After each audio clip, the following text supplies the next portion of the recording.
Hello, welcome to Breakfast Central, reaching you live from the city of aquatic splendor. A very rainy morning here in Lagos State. We would like to apologize for starting a little bit behind schedule. It was due to some technical issues beyond us, but we've managed to rectify and come up with some, ad hoc solutions. We have very great engineers at work in here at New Central. I am Benga Bora. We have a lot and lots in store for you today. So sit back, relax, grab your coffee, and enjoy the show. That's how I start the show. Welcome to Breakfast Central. Friday it is, and today is a special day for us here on Breakfast Central. First off, like Benga said, we sincerely apologize for starting behind schedule. But like they say, in the famous words of a man called Eminem, a.k.a. Slim Shady, the word is, guess who's back? Yes. Back again. This is not Shady that is back, but it's somebody who decided to change her lingua franca when she got there and said, in it. And she tried doing that this morning. She decided to have her pulse, her hand on the pulse, to feel the pulse. Oh my goodness, Benga, you're right. Ladies and gentlemen, please put your hands together for the lady who's back in the house. Make some noise for Olive. Somebody in the house. Oh, what a tea. Thank you so much, Mike. Olive, we miss you it really so much. is such a pleasure to be back on the show this morning. It's been a really, really intense time being away from the both of you. What? And from our incredible... Yakubu. Just 2 weeks and you have accent. Yakubu, manage. What about those of us that studied in the abroad? Honestly, I missed you both. Wow. I missed our audience. Thank you so much for constantly staying tuned with us here on News Central. It is a delight to be back here with you this morning on Breakfast Central. Thank you to Judith for holding the fort while I was away. I think she deserves that bill. Well done, Judith. She did well in holding the fort. You did really amazing. Thank you so much, everyone. How's your morning doing? It's a rainy morning in Lagos. A number of us had to swim to the office this morning. James Bond. But we thought, imagine my first day coming back, and I'm resuming, and it was just these heavy rains. Showers of blessings. Wow, I would like to see that shower of blessing, but I didn't feel quite like it this morning. Anyway. It's a shower. It's a shower of blessings. It's just a way of saying welcome, and it's a way of saying we've missed you. Lagos has missed you. Nigeria has missed you. So anyway, welcome back. We do know that you did not come empty-handed, because where we come from, nobody no. We don't do that here. The problem is I did bring for a number of our YouTube audience. I just don't know how to get it across to you. Don't worry about it. Chukwemeka has been in celebratory mood. I know. North while you were away, London so many things forever. And they also caught the fugitive former minister. Yes. Yeah, Minister of Power. Minister of Power. Salama. At 3:30 a.m. in Ugasa in Kaduna. In Kaduna. Yes. You guys were having a field day in Nigeria. There's a lot that's happening. What a time to be alive. And now, by the way, the new INEC, the new Federal High Court injunction, INEC does not have the power to actually set time limits for parties to carry on their primaries. This means that we might be seeing transfer window opening again. So those it depends on, like they always say these days, you need to see the CTC and interpret it. And sometimes they even send the CTC back to the court to interpret what they've sent. So lawyers have their hands full. It's going to really be a busy season trying to interpret court judgments, but is there really any season in Nigeria where we have elections that's not a busy season? Anyway, thank you very much for joining us. Mokunye Chukwemeka says, where's my accent from? It's from the UK, innit? Because I went to England to see the king. We're in London. London town. Real London or Sakwa London? No, Sakwa London. Or small Thank London you, Michael Ogefu. Thank you, everyone. Before I get overexcited and forget that I actually do have a job, and that's what brought us back here. Let's talk about the latest update regarding the police officer, ASP Newton Isokwe, who was caught on camera threatening to kill anyone who records him while on duty. He even went as far as saying he would wipe out an entire bus if someone dared to film him. Isokwe, a serving officer with 26 years in the Nigerian police force, posted a TikTok video where he threatened deadly violence against citizens recording police operations. And this disturbing statement has sparked widespread condemnation and raised serious questions about police accountability, with Nigerians on social media expressing outrage, demanding his suspension, and investigation, with human rights activists describing his comments as dangerous and unlawful. The Anambra State Police Command has arrested the said police officer captured in a viral video threatening to shoot anyone who recorded him. But we must also mention that he has apologized. So we're going to share with you the original video where he made the statement and then share with you his apology video. And Nigerians, you will decide, apology accepted or not. It's too late. Wow. Any day when I did work, duty, as an officer, I did with my rifle, I did work, make somebody video me. Make that oga, when he give an order, someone at the video us. Eh? He go do your burial for you. He go bury you. Now he go bury you. So bad the numbers of how many una be gonna go kick away. Now he go bury you now. Eh? Allah. They burn anybody where video me when I'm on duty. Performing my lawful duty in Nigerian government, in Nigerian police for 26 years, they will suffer. They suffer every time, every day suffer. Uniform, and if buy nothing, if you do for, and if you give us, and if you do anything, and if you no accountability for us, for any life, who died, to even not be this one, the IG when just come new now, begin they try to amend things, they help people. Look at people when their papa don't die since how many years, who they this IG enter now, begin give them their insurance, give them their benefit. Just the walk, monkey the walk, babu the chop. All my body na bullet shot, gunshot, na full am. Still they suffer. They look at my body. You think I was born like this? This is a gunshot. They burn anybody well. Just carry your camera. Watch me well, oh. Carry your camera. Come around anywhere I did. Come mistake video. If you don't do, I'll clear everybody down. The whole full boss. Anywhere, except the person not stand near you when the video, I'll clear everybody down. Eh? I swear to God, if I not do, I may die. They burn anybody, Papa. Well, come and video me. That guy when tell you that police officer give you order to the video policeman on duty. Oh yeah. Good morning, everybody. Good morning, Nigerians. Ogarisi, good morning. You are from Delta and from Edo State.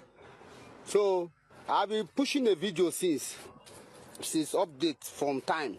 It doesn't go viral. But the one I make yesterday now, it don't dey push. Because when I don't hear say I say no. I doesn't mean it like that. I always annoy for people. Actually, you can video us, you can video a policeman. But it's not now that anybody can just come from anywhere.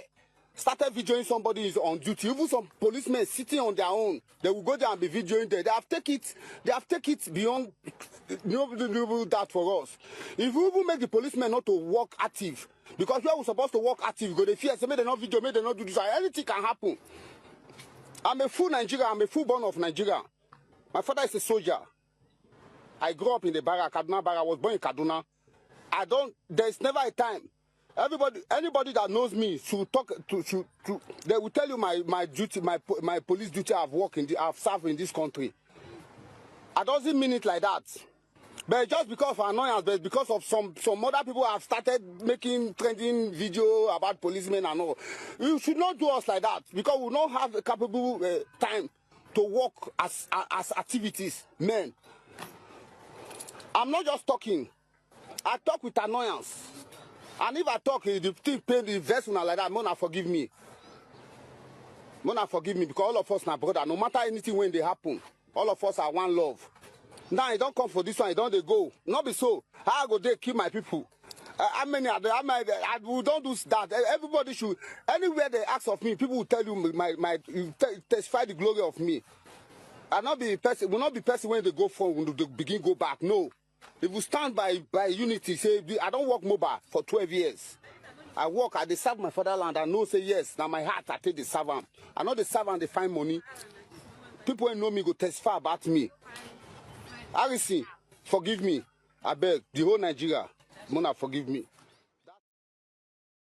Wow, there you have it. A few moments later, after that threat, I've said it in the actual word. A few moments later. It was Exactly. very, very.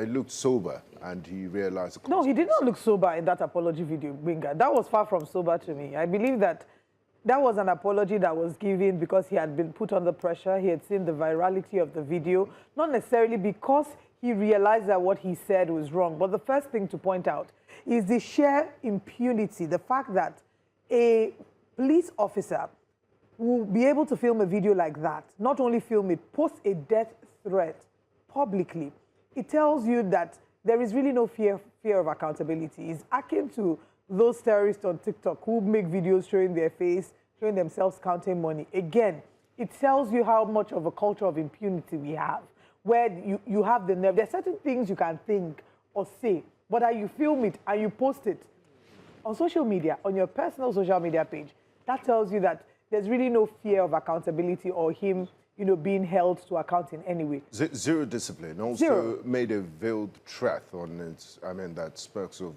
gross insubordination. That's one, though. Saying that the person that gave the order would actually go and bury you guys. So he went on and on and on. Of course, words and actions have consequences. But now, the police forces said he's under arrest, and I'm sure. And you know what's actually very sad about this, Benga and Joe? Yeah. Is the fact that he's not just the only one that thinks like this.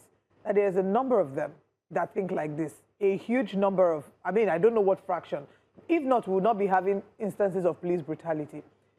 We can't also ignore the underlying frustration we had in what he said. Monkey they walk, baboon they chop, showing the bullet wounds. That does not justify his reaction, but there's something there to speak about. The fact that the police are not properly taken care of. The fact that, their welfare has been an ongoing conversation, which is what the young people who went to protest at the NSAS protest in 2020 were advocating for. It was one of the calls saying, you can't put these people on the streets to protect us, arm them with rifles, and then not adequately protect them because the citizens will be the ones to bear the brunt of their frustration.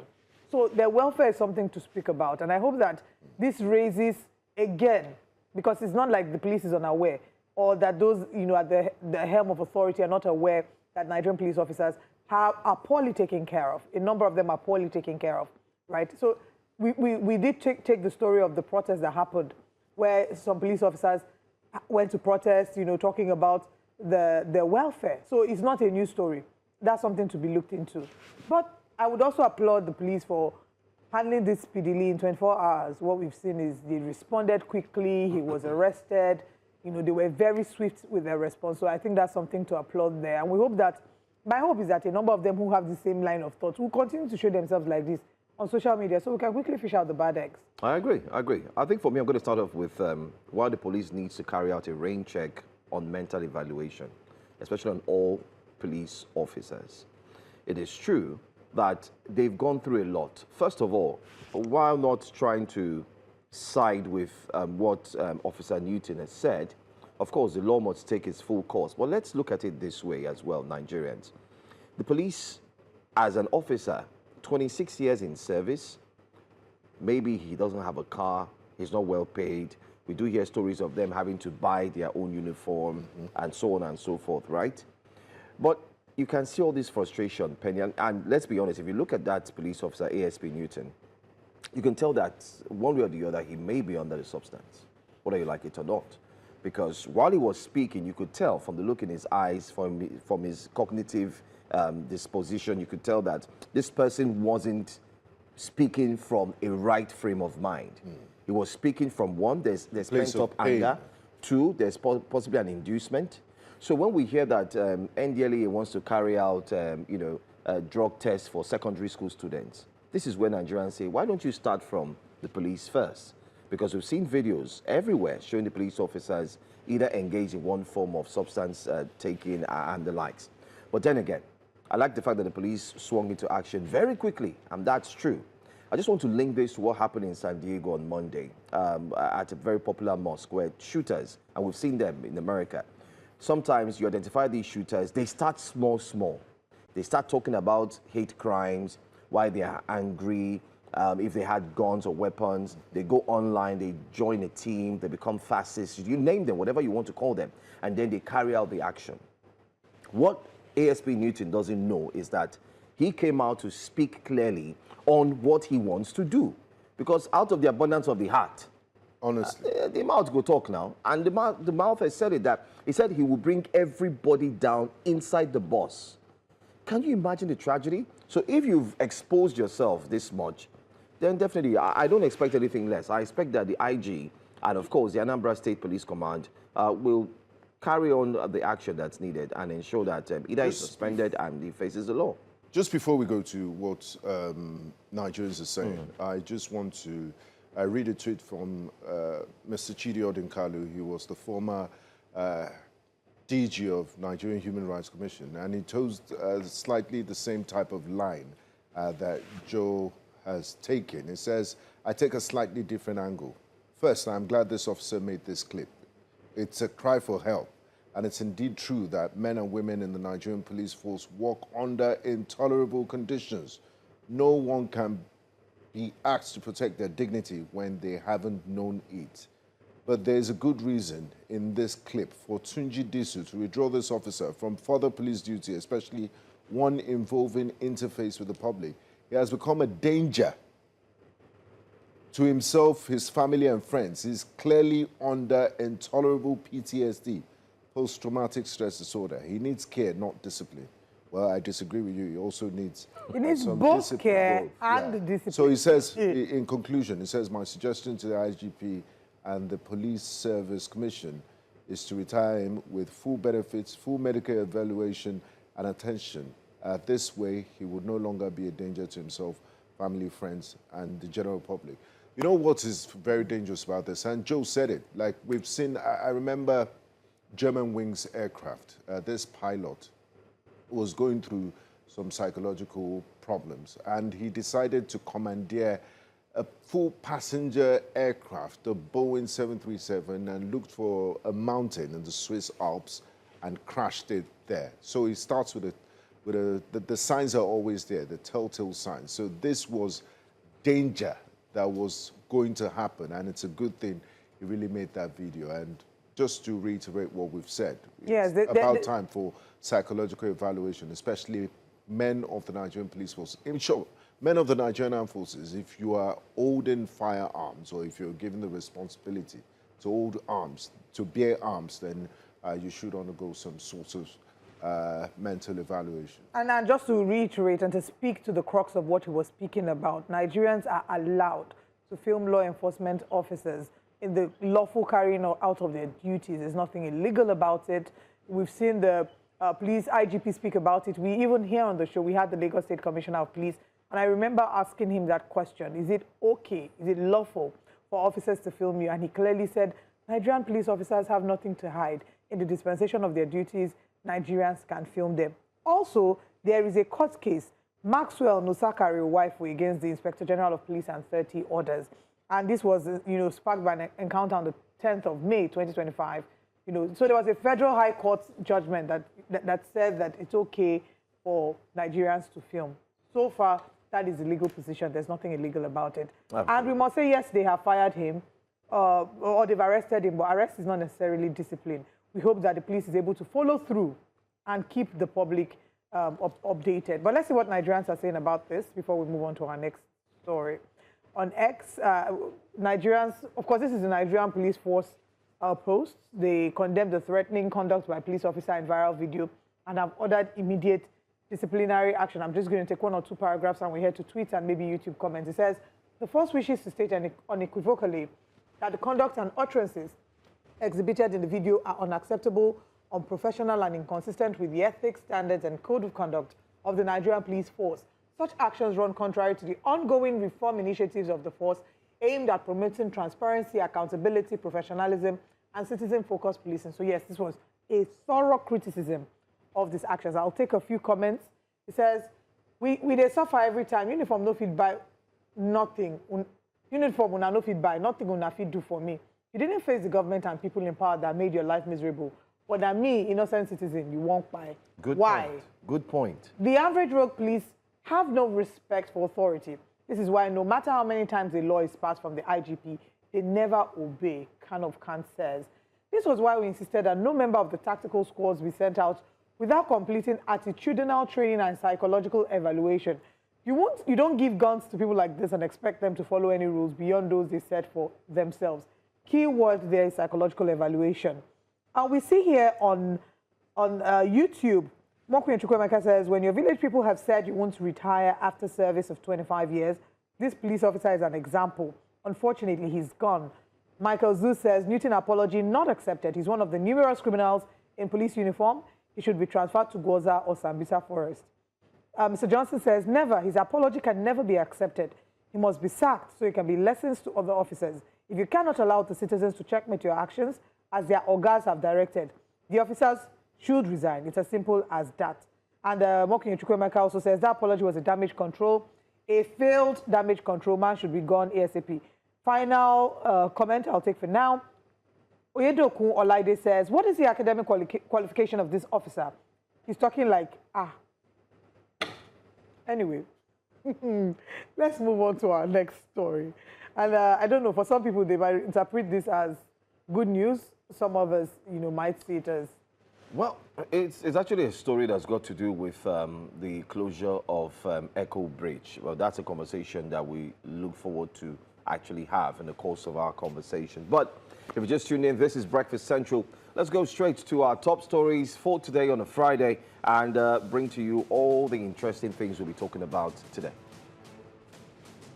Today on Breakfast Central, reactions show Governor Fubara's exit from APC governorship race. By the way, they've made him chairman of the APC primaries in Rivers State. APC national chairman, yes, definitely. We're analyzing women inclusion in Nigeria's politics. That's a big conversation to have. Federal government signs cluster expansion agreement to develop 774 clusters. And then we'll look at the newspaper front pages as well, so stay with us.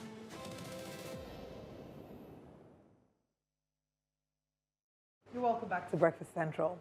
The political landscape in Rivers State took a dramatic turn overnight after Governor Siminalayi Fubara, former APC governorship candidate Toyin Cole, and APC chieftain Kelly George withdrew from the All Progressives Congress governorship primaries. The decisions, announced late Wednesday night, have now left Ogudu Kingsley Chinda as the sole aspirant in the race, significantly narrowing the contest and triggering fresh conversations about the shifting power dynamics within the APC and the future of politics in Rivers State. The withdrawals also come amid months of political realignments, strategic silence, and growing speculation over alliances within the state's political structure. Explaining his decision, Governor Fubara said he stepped aside after extensive consultations with family, friends, and political associates, stressing that the peace, stability, and unity of Rivers State must come before personal ambition. He maintained that his withdrawal was not an act of weakness, fear, or surrender, but a sacrifice made in the collective interest of the state. The governor also thanked President Bola Ahmed Tinubu and the APC leadership for their support and encouragement, while pledging to back whoever emerges as the party's candidate. With the race now effectively reduced to a lone contender, attention is expected to shift to what this means for party unity, political control, and a wider battle for Rivers State ahead of 2027. Join us this morning to discuss this on Breakfast Central is former media consultant to Senate President Godswill Akpabio, Kenny Okolugbo. Warm welcome to you, sir, and thanks for joining us on Breakfast Central this morning, Mr. Okolugbo. Thank you for having me. Now, sacrifice for peace and stability in Rivers State, but politically, what does this decision by Governor Siminalayi Fubara really signal? Is this an attempt to ease tensions within the APC, or does it point to a deeper power negotiation ahead of 2027?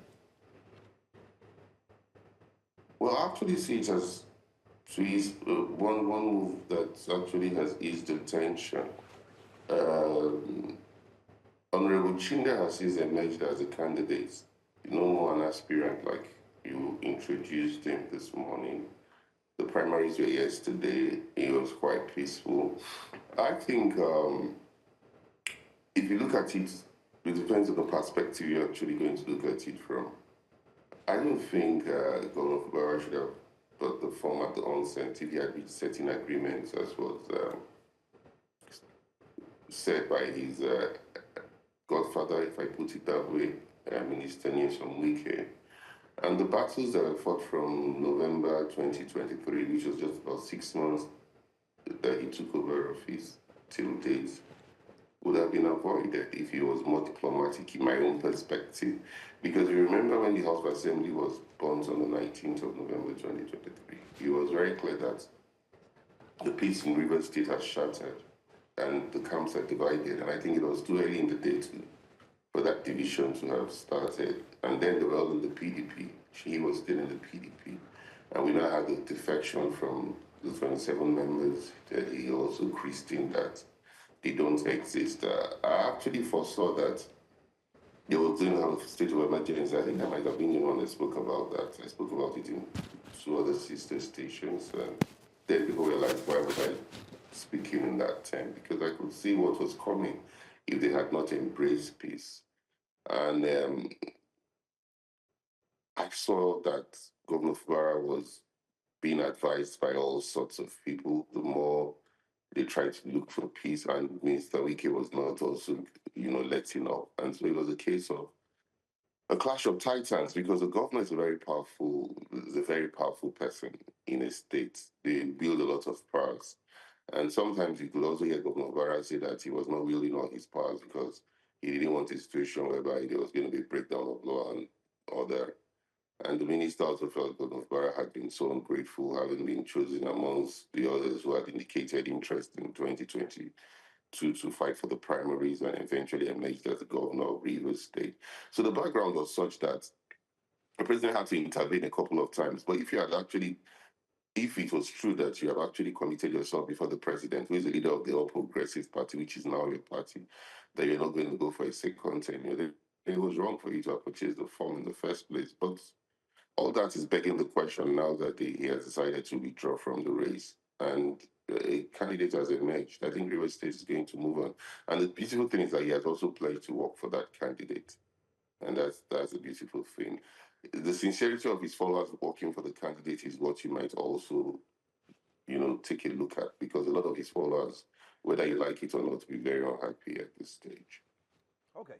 With Tonya Kola and Kelly George also stepping down, leaving Ogudu Kingsley Chinda as a sole aspirant, some observers believe the outcome may have been predetermined long before the primaries even started. You recall when Governor Siminalayi Fubara did not hold his screening exercise in Rivers State. He had to go all the way to Plateau State.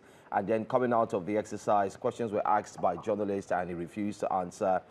His demeanor, the way he walks, people started sensing that there could be an internal problem. But what does this say about democracy, as it were?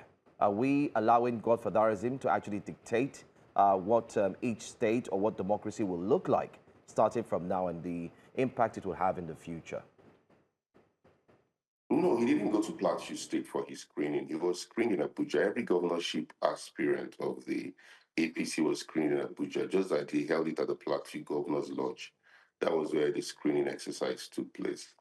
I don't think they said he was not cleared.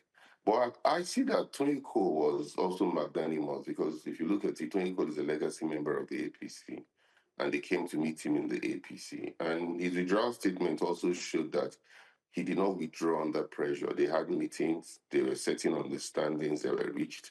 Kelly George, you would expect, is one of those who are loyal to the minister of the FCT. So I might not speak of Kelly George, because anytime he might have been told to withdraw, he would have withdrawn, without any conditions. But Tony Cole was somebody who was a legacy member of the APC. So for them to have had those meetings and they all decided to withdraw, there's not like a consensus. If you go into a competition, there's always bad blood, there's always anger. No matter even if the person was not going to make it, it's always better to have a consensus than to have a contest in the real terms of politics, because there you actually find real peace. Because even though it's painful at the point where you live in consensus, but you would have willingly been told, and you'd have seen some certain parameters that would have told you that, look, going into this contest to be a fait accompli, I might just make a mess of myself. And so it's better at this point I back out instead of making a mess of myself. Okay, so I'd like to find out your thoughts about the political future or the political implication on the careers of two people, that is, the current governor of Rivers State and the minister of the FCT. On the hand of the part of the governor of Rivers State, would you say it was an effort in futility, him moving to the APC, and that maybe this hasn't yielded the political hope that he had, that he would have on his career? What is his career going to look like going forward? And on the part of the minister of the FCT, we know the history of what has happened between him and Governor Siminalayi Fubara within Rivers State in terms of interrupting his structure. the three candidates who could have prevented a win of Chinda, who is a Wike candidate, you know, have all stepped down. So is it safe to say that this is a Wike win? And does this, again, mean that he's consolidating power, not just at the FCT, but also in Rivers State? Oh, well, certainly your question is apt. The fact remains that the president is the leader of the party, that is Ahmed Bola Tinubu. He had meetings with the president, and the president also understands he's been a governor. He also realizes what it means for a governor not to have an opportunity to have a second tenure, which he could have had. So if the president wins the 2027 election, it is within his purview to decide what he would give to Fubara. He might make him a minister, he might make him an ambassador, or he might give him something that will also continue to help him wield influence, even if not a very strong influence, but such that he will still be respected among his political group, which he has also been able to form on his own, or for those who are more of his sympathizers. Minister Wike has also, in any, whether you like him or you don't like him, he's been able to emerge as a leader of the PDP, not in only Rivers State, but the entire country. A lot of people have seen a lifeline to be able to contest the 2027 election by his seemingly fight for the soul of the PDP, and they are able to get tickets. So if he has that option of being a leader of a political party, and also not only running and influencing, whether you like it or not, the APC in Rivers State, which he calls the Rainbow Coalition, you'll see a situation whereby he might retain the ministerial position in the FCT, and without even his worst enemy, I mean, Abuja, as you speak to me now, you know, would agree that Abuja is not the same as it was in 2023. That's something you cannot take away from Wike. With all the criticism, you can talk about his anger issues, his being overbearing, his being domineering, but you can't take away the fact that Abuja has, you know, not even a facelift, Abuja has changed for the best since he became the minister of the FCT. He has actually discharged his duties well. So that's one of the things President Tinubu is also going to consider. That is if he wins the elections in 2027. Mr. Okunugbo, Rivers State has remained one of Nigeria's most politically strategic and economically important states because of its oil wealth and electoral influence. How could these withdrawals reshape the balance of power and this new emergence of Honorable Chinda as the candidate for the APC? How would it reshape the balance of power, not just within Rivers APC, but also within the broader national calculations ahead of 2027? Do you think the opposition parties in the in Rivers State stand a chance? And I mean, news reaching us yesterday is that the elder brother of Governor Siminalayi Fubara picked up expression of interest and form to run under the NDC. Could that pose a threat to the APC? I was actually on the sister station yesterday, and the guest, Ogudu Cooper, who is from Rivers State, said that the Blessing Fubara is not related from her findings from, I think they just bear the same surname. I don't know about that, but that's what she said at the sister station. But see, as a strategist, I would have thought that the minister would have gone for all the elders, because he says there is a coalition that decides on who next becomes the governor or those support for governor. Would have gone from somebody from the Victoria extraction and maybe reach an understanding for one tenure, since Fubara is from the minority. And you must also give it to the minister. The minority has not ruled Rivers in a long while, and the agitations had been there before Fubara from Opobo found himself as the governor of the state. But Chinda is from the Ikwere ethnic nationality, which is also same as Amici and same as Wike. But you know, the voting from Obiakpo alone determines a whole lot who wins Rivers State. But I also see if the opposition gets an Ijo candidate, I don't see, because of the fact that they are minority, no matter how much the Ijos will vote for that candidate, I wonder if the Ikwere people stand by their own, if they'll be able to win that election, especially if Chinda he's able to make 25% in the local government areas. And perhaps because of certain factors, he might even make more than 25%. He'll be able to win the election.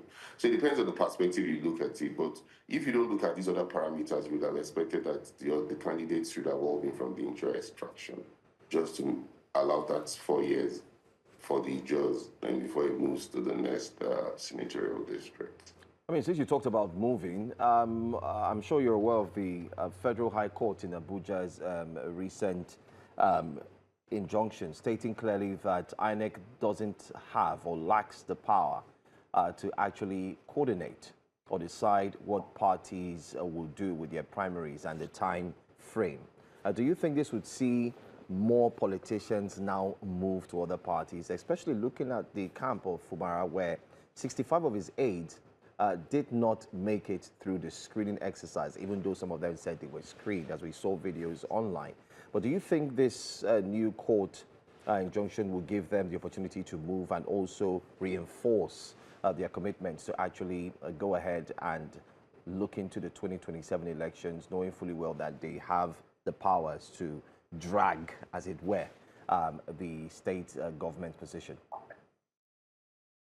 It was actually a judgment, not even an injunction. It was a judgment because the Young People's Party said that the INEC was not abiding by the Electoral Act of 2026 that says it should give 120 days window before you can publish the name of a candidate for an election. And so the court, in its wisdom, found their case to be of merit and ruled that it should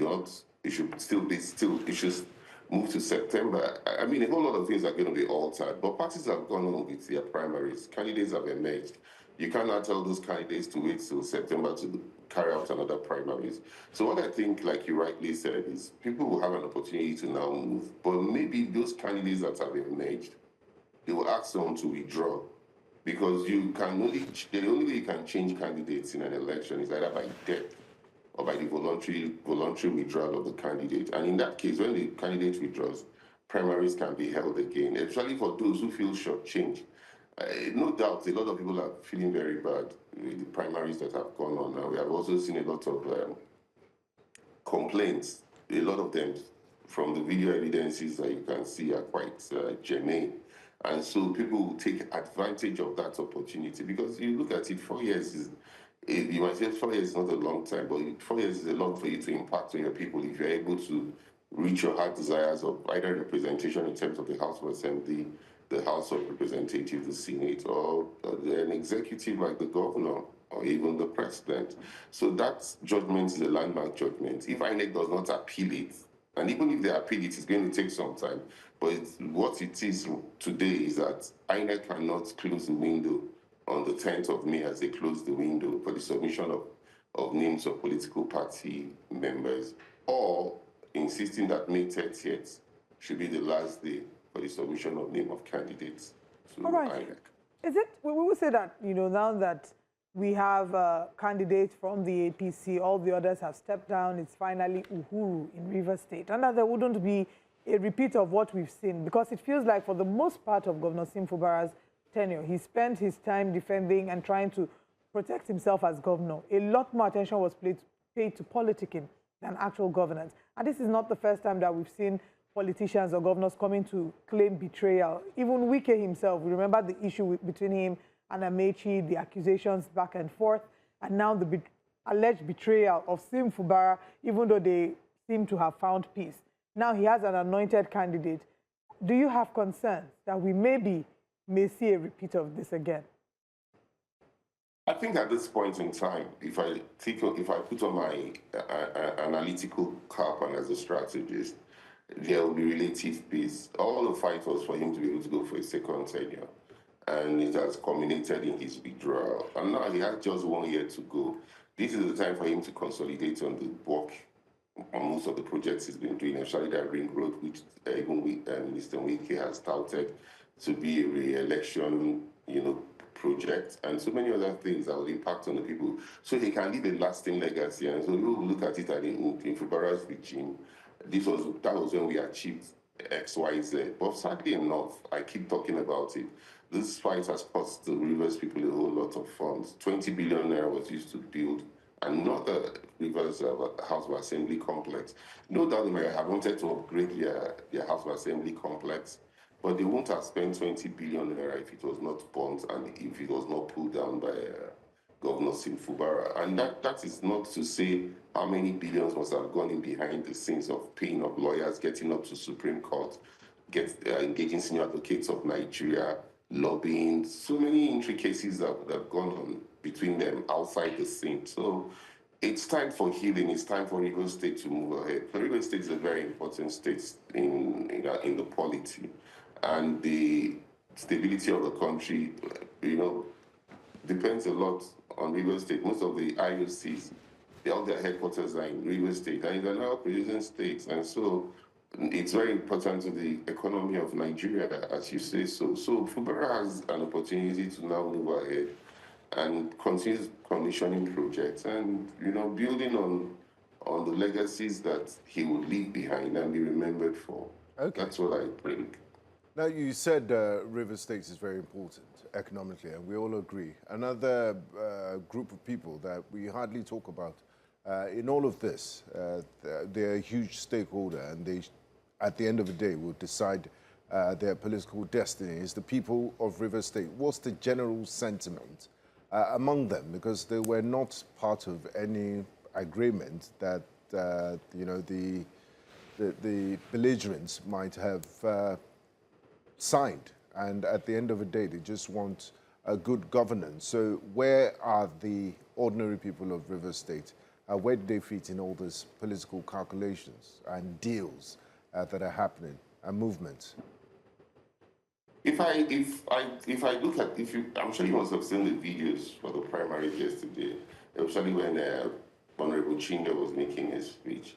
From what I can see, you can tell people who were mobilized with funds, you can tell people who were excited. I didn't see the videos from the Joy area, so I might not be able to assess, because it was important that I see the videos from Opo local government area and, the Calabari and all those areas. Then you can actually ask your Diogonis, you can actually now assess for yourself if there's this excitement amongst the people. But the videos I saw yesterday showed a clear excitement for the people that were out there to vote for Chinda at the primaries. But that is just the APC. So we can't tell until you have the general election. That's when we can actually assess that are these people really happy, and their votes will tell us if they're happy with the Rainbow Coalition or they're not happy with the Rainbow Coalition. Because there is no way you will not have a candidate for the NDC and a candidate for the ADC. And don't forget that Rotimi Amechi is from Rivers State, and Rotimi Amechi is also running for to become the president of Nigeria. He's been a two-time speaker of that state. He's been a two-time governor of that state. And so you just can't write off Rotimi Amechi and his party and the impact it's also going to have in 2027. So time will tell if the people are happy, in my own assessment. All right. There's a lot to look into this situation. Let's see what time is left, especially with the new Federal High Court judgment. And let's see who would be moving, the intricacies that will come up, especially in River State. We cannot wait to see that. But I want to say thank you so much for joining us. We look forward to speak with you again as we look into some of the major issues that's affecting Nigeria's political landscape. Thank you once again. Thank you for having me. All right.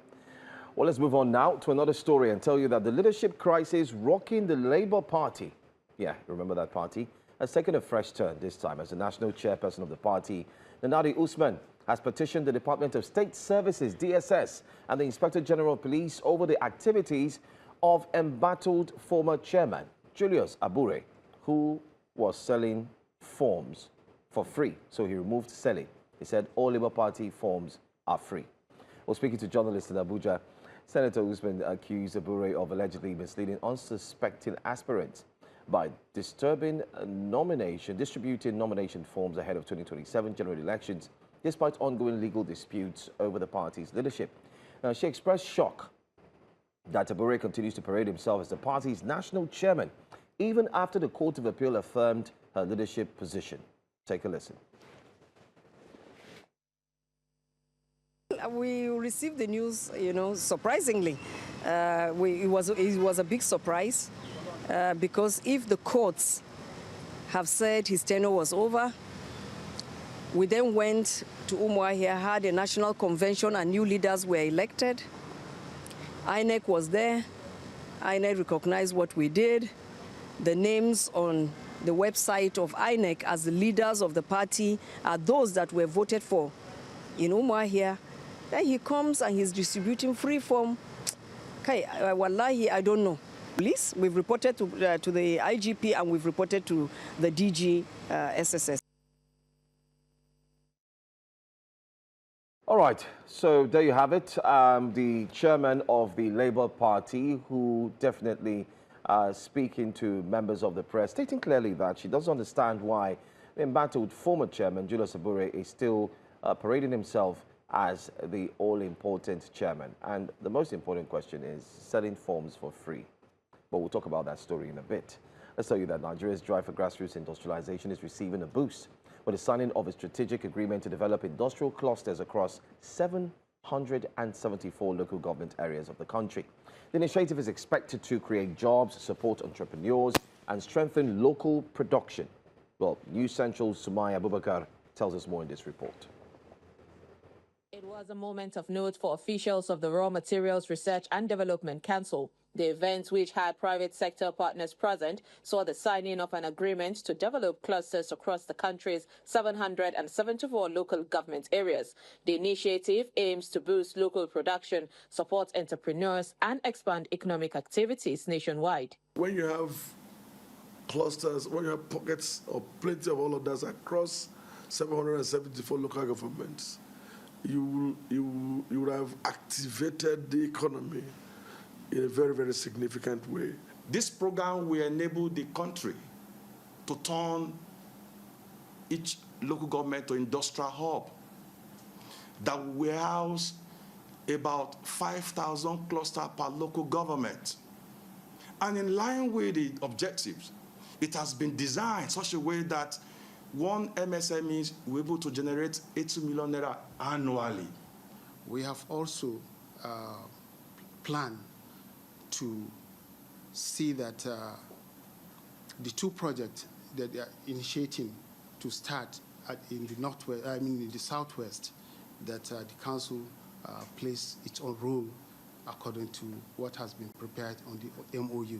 Stakeholders say the initiative will create jobs, boost local production, and tackle insecurity through community empowerment. They also plan to raise $100 million to support the nationwide clusters project.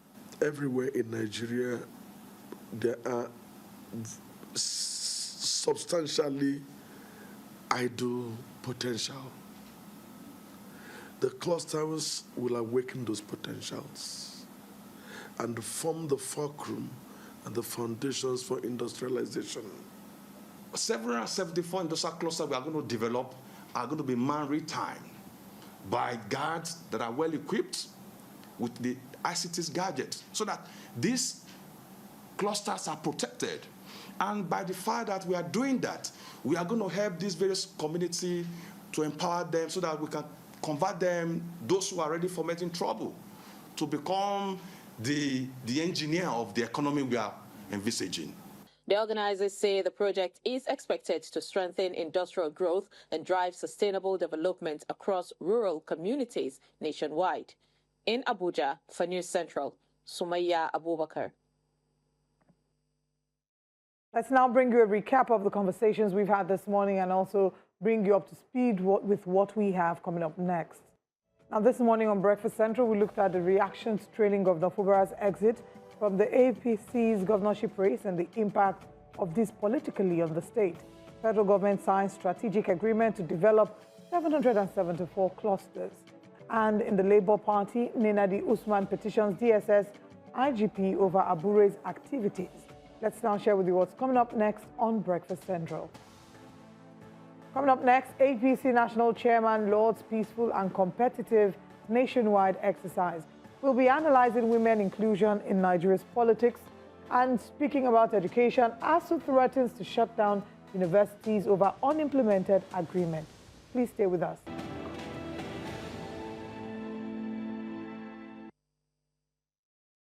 Welcome back to Breakfast Central. The federal government has suspended the planned closure of the Eko Bridge after engineers confirmed it remains safe for use, at least for now. The closure was initially scheduled due to cracks discovered on the bridge, but following President Bola Tinubu's directive, a second technical review was carried out. And what's the result? No immediate danger, though remedial works, we are told, is expected to begin soon. The closure was announced 2 weeks ago due to structural concerns, and the suspension followed a reassessment led by Minister of Works, Senator Dave Umahi. President Tinubu is said to have intervened against the closure to prevent the hardship that it would have created for Lagos commuters and residents. So let's share with you, the updates on that, the posts regarding the closure of the bridge, and then share with you, all right, initially we unfortunately do not have that. But just to mention that the concerns that has sparked regarding Eko Bridge, we know that there's been some sensitivity regarding the bridge. It's one of the 3 bridges that links the mainland to the island, apart from Third Mainland Bridge and Carter Bridge. And one of the concerns have been the potential fragility in terms of the Akpombon section of the bridge that had been, the integrity of that had been affected as a result of the Akpombon fire a while ago. So due to some of the activities that had happened under the bridge, there had been concerns about the integrity of the bridge. And the question now is, if Lagos announces that there is a closure of the bridge because the bridge needs to be fixed, and then the president intervenes and says that he doesn't want this to cause hardship on Nigeria, and we understand on Nigerians, and we understand the concern of the president, because we saw when they closed, I forgot the name of that bridge, Benga, the one that we call the commercial nerve. Yeah, by Mokwen Bridge that links to Bonny Camp. God bless you, yes. That Bonny Camp, just one day, the whole of Lagos was on standstill. People were on the road from morning till night, and in fact, we were victims of this circumstance. But the question is, the danger, or whatever danger they had seen, whatever cracks they had seen, or whatever they thought might have affected the integrity of the test before the announcement, has that changed? Has the situation changed all of a sudden? Has the bridge now decided it no longer has any issue now that the president has intervened? So these are the concerns. And it's the president and engineer. Sorry, I had to chuckle there. Yeah, so there's so many issues here. And just to hear from... Is the bridge a human being?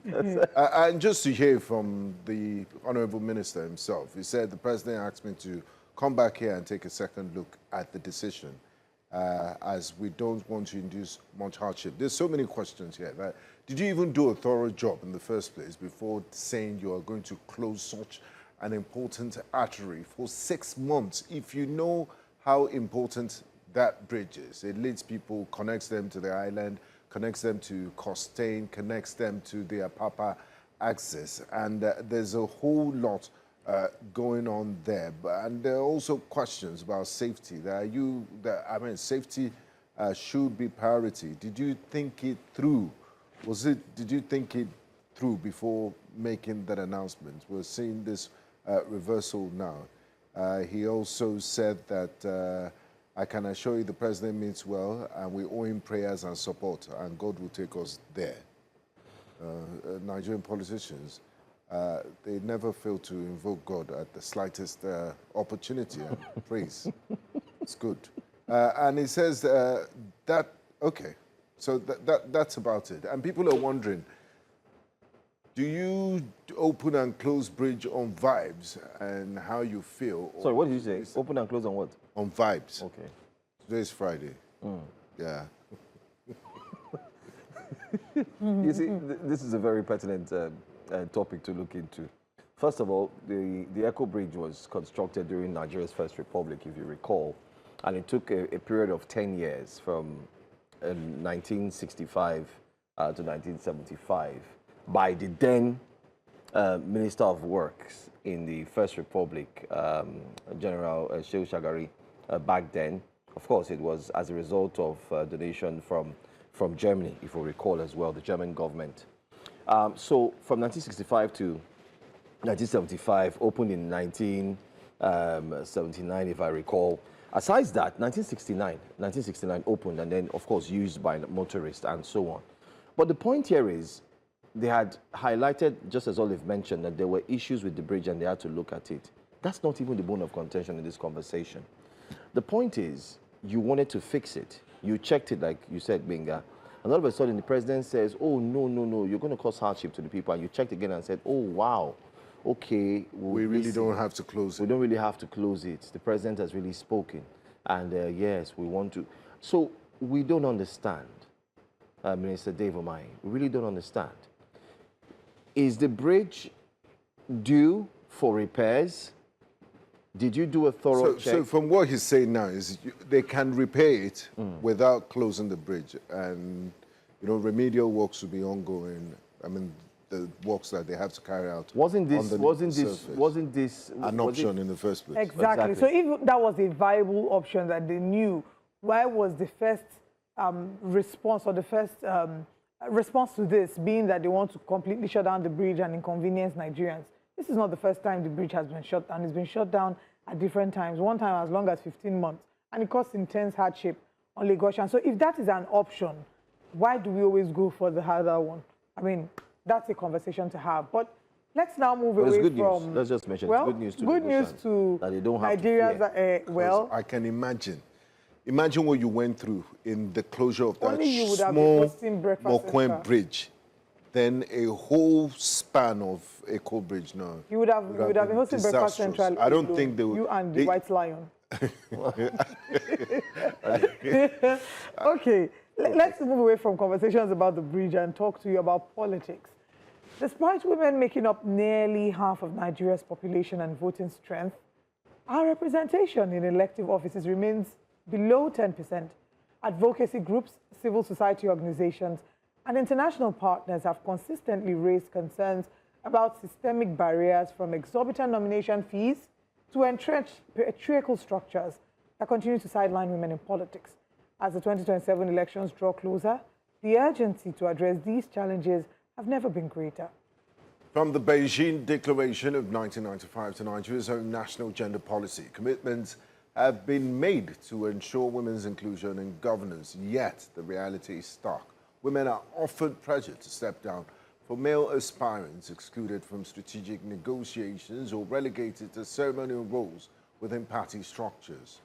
The big question remains, how do we change the narrative? Join us this morning to unpack this is a respected voice in governance and women's political advocacy, and also an aide to the former Honorable Minister of Foreign Affairs, Yusuf Togo, Honorable Simi Fajemiroko. One welcome to you, Honorable Fajemiroko, and thanks for joining us this morning.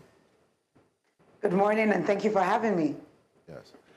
Now, for those who are not familiar with you and want to really know who is Honorable Simi Fajemiroko and why the desire to go into politics and not the private sector, could you give us a background of your journey into what people have termed the murky waters of politics?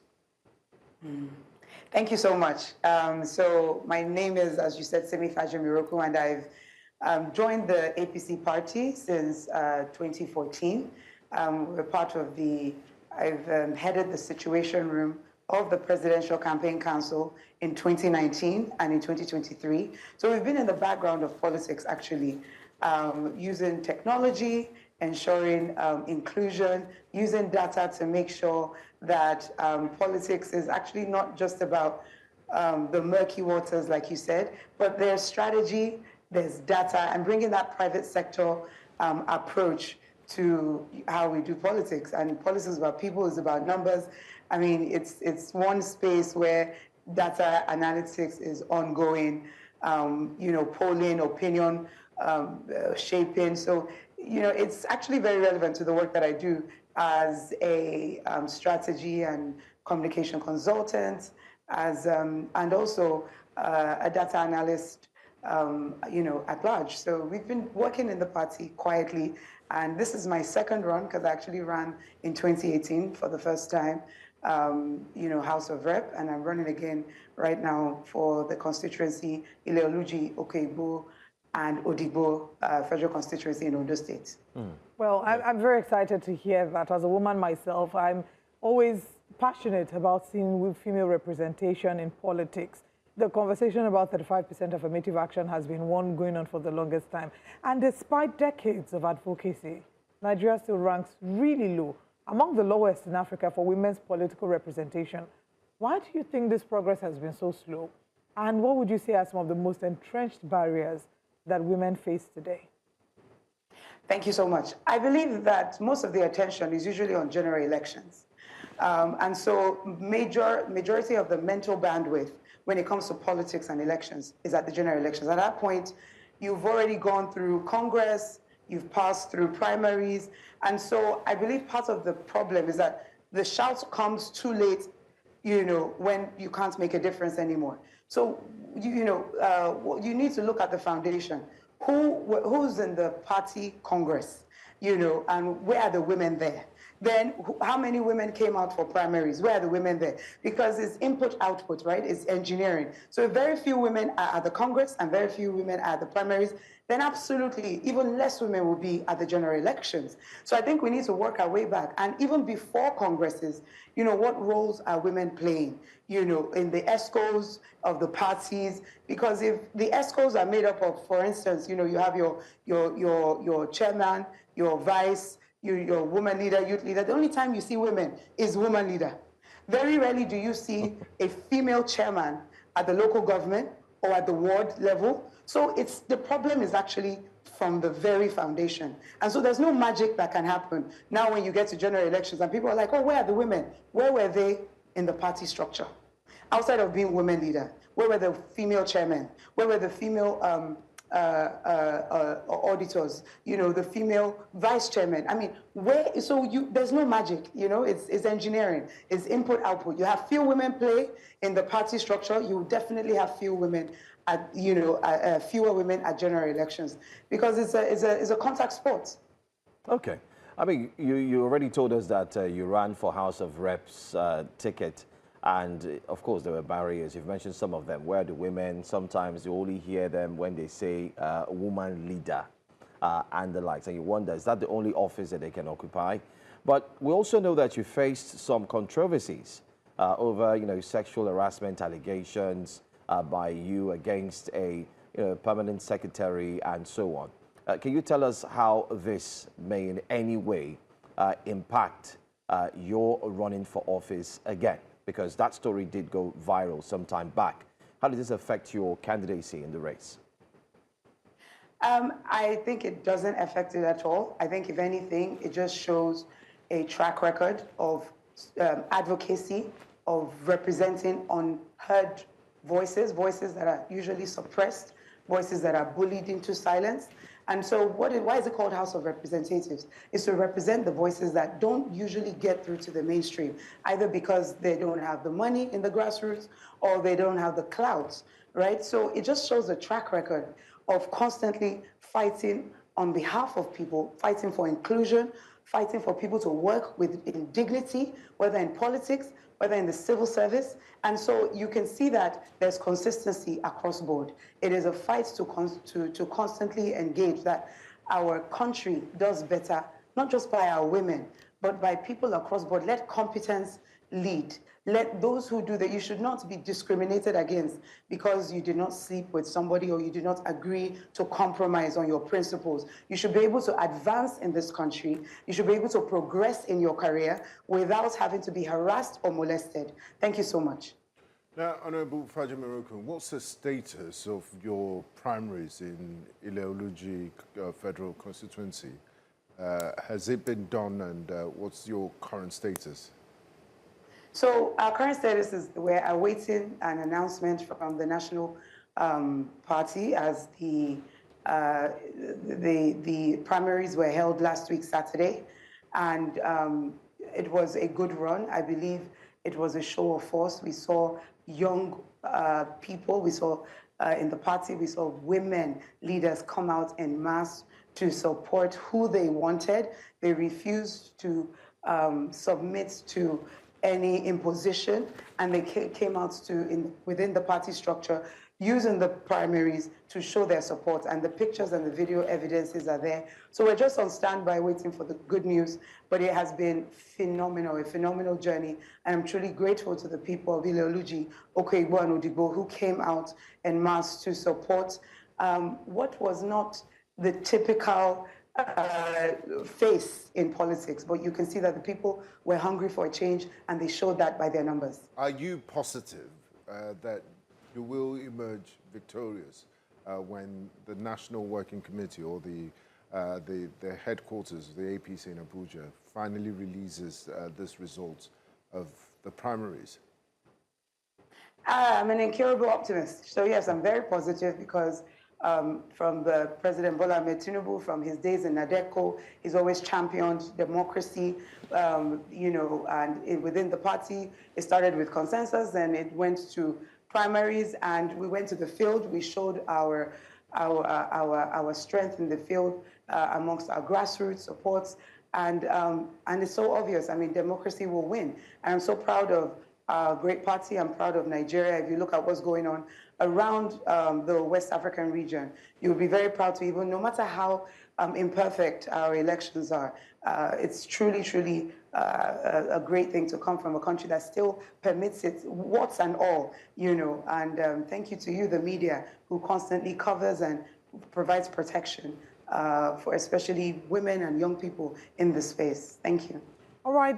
There also were claims that you had made about suppression as well. I would like you to speak a bit on that and, you know, what steps you might be taking to ensure, because you did say your goal is to ensure that you protect the votes and you're waiting to hear an official announcement.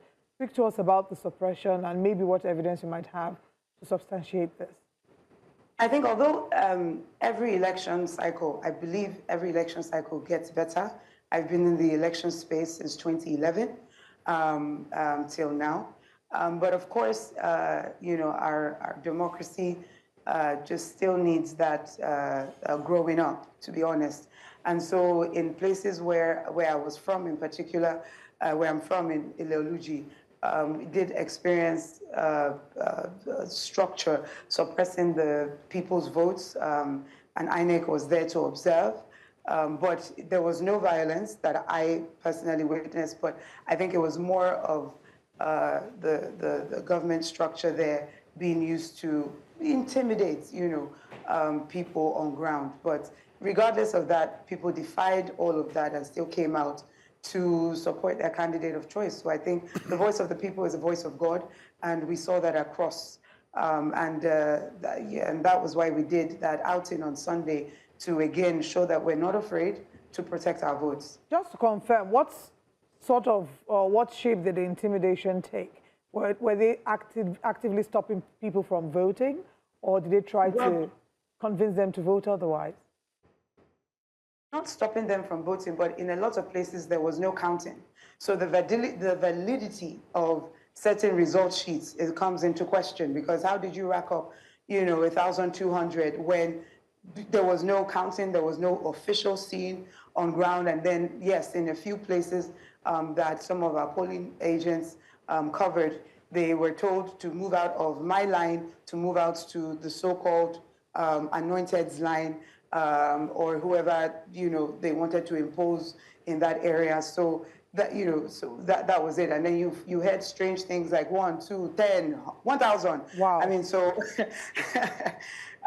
but again, the pictures, the videos show that people, particularly, you know, stakeholders in the party, elders, women and youth, young people in particular, did, you know, stand through it all, you know, in the hot sun. Women carried their babies. I mean, it was beautiful to see democracy at work, regardless of the environment. We do hear that there are forces, even within the APC, who have their preferred candidates and will do anything but everything to ensure that they suppress and put their preferred candidate in the seat of power. And you seem to be one of the persons that maybe, I don't know what your godfatherism status is, but we do know it's going to be a difficult one. We've also heard rumors that even some ministers who are currently in power also have their preferred candidates. Can you share with us how this may impact your chances, even though you said you are positive, and we can see that in your speech? Do you think this would in any way impact negatively on the results? And what are you planning to do should it sway the other way? Okay, so my godfathers are the people on the streets, the grassroots, the ESCOs, the members of the party who came out, coordinated, went door to door, and got out the vote. And so those are my godfathers. I think our politics needs to, I focus on my race, those who were anointed or so-called supported by governor, minister. I mean, I focus on my race. It's a political, it's a game, and I don't focus on what other people are doing. I focus on what we decided to do, which is show ourselves as competent, show ourselves as capable, and let the people decide. And the people will ultimately win, eventually. My prayer is that our primaries gets better, where, you see debates less about candidates being nannied by godfathers and needed protection. I mean, I'm a woman and I'm supposed to be vulnerable and, a minority, but yet, I mean, the people were my protection, which is in Yoruba, they say, "Eyan lashomi," and that's my testimony. So for those who have godfathers who were trying to impose them, good luck to them, but we focus on the game, we focus on the people, and we focus on ensuring that their voices are heard. All right, my final question to you would be, if this turns out in your favor, I'm joining you to be a positive and optimist in this moment, and let's hope it turns out in your favor. What sort of reforms are you looking to bring about? When it turns out in my favor, but thank you very much for your shared optimism. I mean, it's very simple. I mean, where am I coming from? I come from a history of a strong legacy in the private sector, in the business space. My grandfather, my father, we have so bringing business and politics together, ensuring that we bring that federal connection to the grassroots, ensuring that we're not just accessible, but for instance, we've already started a 100 million fund. We're gathering databases from across my constituency to give micro and small businesses, grants that can allow them to scale up. Then of course, we're talking training, because you have a lot of youth that are, they've graduated, but they're just still unemployable. And putting that gap between unemployability to employability really is in training. Also, cocoa, bitumen, palm estates, rubber estates, and just bringing those private sector partnerships. What I did with the Foreign Affairs when we hosted the West Africa Economic Summit, provided a platform where business and government meets continually to ensure that, we create more billionaires and millionaires in the constituency, because there's so much wealth in the land. There's so much wealth. Opportunity really just needs to meet preparation, and my job is to help prepare our people and constantly bridge that gap between government and the private sector. Right. Thank you very much for joining us. We'll continue to follow up with the updates. We'll wait for the results to come out and then know what the next steps are. Thank you. Thank you. Thank you. Right. Moving on from there to talk about education. The Academic Staff Union of Universities, ASUU, through its Benin, Ibadan, Abuja, and Lagos zones, have threatened fresh industrial action over what it described as the federal government's failure to fully implement the 2025 federal government ASUU agreement. The union accused the government of distorted and selective implementation of lecturers' allowances, failure to inaugurate the Implementation Monitoring Committee on paid arrears, and continued political interference in university administration. ASUU warned that continued delays could destabilize academic activities nationwide and appealed to President Bola Tinubu and the relevant stakeholders to urgently intervene before another university shutdown occurs. Joining us now to discuss the situation further is the Vice President of ASUU, Austin Sado. Thank you very much for joining us this morning. Good morning. Thank you very much for this opportunity. Really saddens us to see that there is the potential of another strike again. It seems that we keep discussing this every other month. Where are we now with regards to implementation of the federal government and ASUU agreement? What is the grouse of ASUU and what is the potential for a strike to actually happen? Thank you very much. I painfully want to say that this discussion we're having now is not a discussion we should be having at this particular point in time. But this is characteristics of government in this country over the years. But when we had engagement with this government, having engaged all through the previous 8 years from 2017 until we had this agreement signed on 23rd of December, and of course, following that, there was this fanfare about the unveiling of the contract of the agreement and the promise by the minister that there will never be ASUU strike again. We thought, and I do believe that many Nigerians, even though they may have wondered why and how the government was going to achieve that, but we were all very optimistic that at least in a very long while, we have a government probably that is willing to deal with the issue of insincerity and infidelity to agreements between the government and unions. Unfortunately, just about 4 or 5 months after the agreement was signed, the first thing we're getting to know is that the same template of infidelity still persists.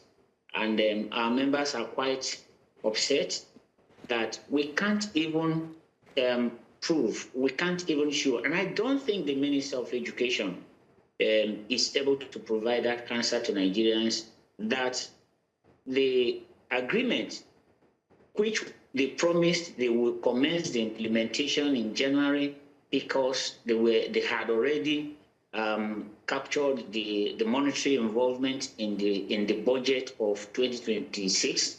Unfortunately, that budget was not passed until I think the end of March or early April, and we were patient enough to see when the salaries for April were paid. We found out that government had no intention to fulfill its own terms.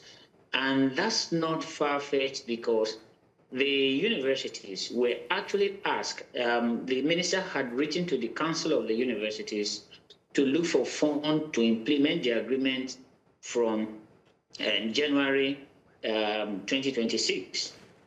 Personally, I wondered why and how it would be easier for the universities to source funds to implement an agreement than for government to source funds to implement the agreement. So I actually smelled, I had a hunch once I saw that letter that the minister had written to the universities to ask them to source funds to implement, and that they will await cash backing after the budget. The budget has since been passed. That cash backing is nowhere. Universities are bleeding and they are complaining they are not able, even the little they were able to do, they couldn't even do the full implementation of the welfare package to our members, even after the minister had boasted that there will be no ASUU strike anymore in Nigeria.